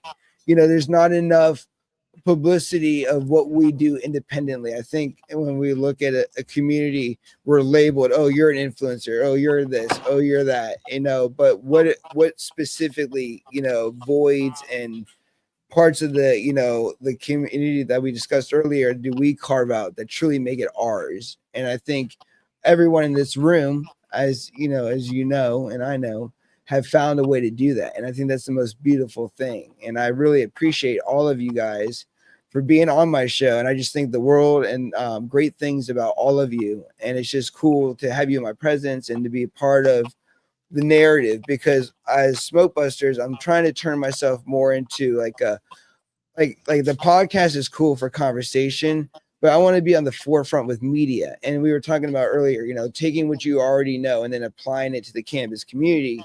So like video media and documenting these things and really like showing the better efforts. So having conversations like this can not only empower people, but it can bring a lot of people in that may be out. So I just see a lot of value to it. So I really appreciate you guys for joining me in our 3-hour session tonight. Well, thank you so much. I enjoyed being around all of you guys, having this amazing conversation. Yeah, it was awesome. And it sparked a lot of thought to me. I'm just, oh my goodness, I'm really, really grateful. I can't wait. If I'm in your space, definitely let me know so I can actually come out and see what you have going on.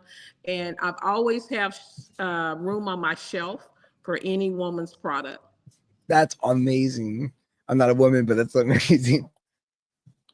Well, thank you very much again. It was great tonight. Thank you. Yeah, and I check would out like the Normalized Marketplace. We launched. We have a lot of great women-owned brands and solutions and all of that wonderful, fun stuff. What I was going to say is, why don't do it again real quick? But each person, and we start with Catherine, and then go to Dab, and then Thunder.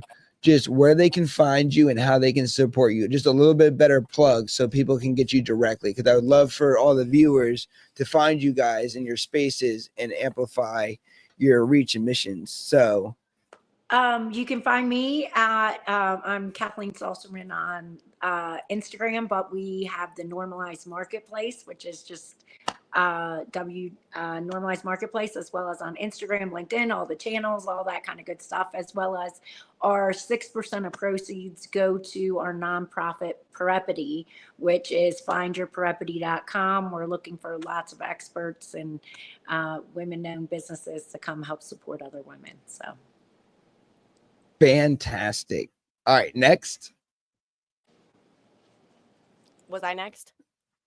Yeah, we're gonna Dab. There you go. Okay, sorry. Let's howdy, Dab Cowgirl, cannabis cowgirl and creative. I can be found on dabcowgirl.com and also on Instagram at dabcowgirl. I host a rock and roll karaoke and rolling competition that has its next event in Worcester on the eve of Valentine's Day, February 13th. If you guys are around Massachusetts, I'd love for you to check it out, win some cool prizes. Whether you like karaoke or whether you're a rolling master or whether you just like smoking weed or doing dabs, we have something for everyone. That's my plug. Bam! That was awesome. Thunder. I'm Thunder Walker with the Thunder Walker Experience. I'm an owner at Proud Mary Cannabis in Oklahoma, and we traveled the country teaching people in a Montessori style through the Smoke Currency Tour. I look forward to 2025, where I'm launching my book. Podcast is going strong in 4 different states, and I'd love to come to your area just to find out what you're smoking on. I'm Thunder Walker. You can find me at I Am Thunder Walker on social media or the ThunderWalkerExperience.com, baby. Ooh, bam. And then look, I got Gronomics in the background. He's been doing the modding for half the show. Thank you, Gronomics. Yeah, no problem. Nice to meet you all. And then Gronomics, where can they find you real quick? You can. Oh, wait, hold on. Oh, I accidentally muted him. Damn it. Hold on. Nope. We good? We're good. Sorry. You can find me on my new Instagram since my original one got taken down for whatever reason. At Gronomics 2.0. Perfect. All right. And then also, for those who aren't here, Penny Lane, you can find her at og.pennylane on Instagram. And then for Maddie, you can find her at Madison _ Lane, LAINE, if you would like to follow her page as well. So want to make sure that we list everybody that was on. And I look forward to seeing you guys. I will be interviewing Chad Westport next Wednesday. I guess this upcoming Wednesday. So that'll be cool. And then I'm looking to get all of you guys on one-to-one interviews. So I want to get you guys scheduled so we can dive more into just directly you guys individually, because you guys are all amazing. And then we're going to be on our 2025 tour coming up soon. So we'll be at the American Autoflower Cup. We're going to be in Vegas. We got a lot of traveling up on the East Coast. We're going to be with Nikan again. So a lot of great things coming your way as far as Madman Plant. And then obviously we're getting connected and, speaking to the people in cannabis. And that's what it's all about. It's about getting connected, seeing what we can all provide and then coming together as one to just provide a better experience, better opportunity for other people. And that breaks the stigma. It also helps brands and dispensaries, and it makes the world a better place. And I truly believe that. So other than that, we will see you guys later. Peace. And everybody else stay on for a second. Oh, everybody.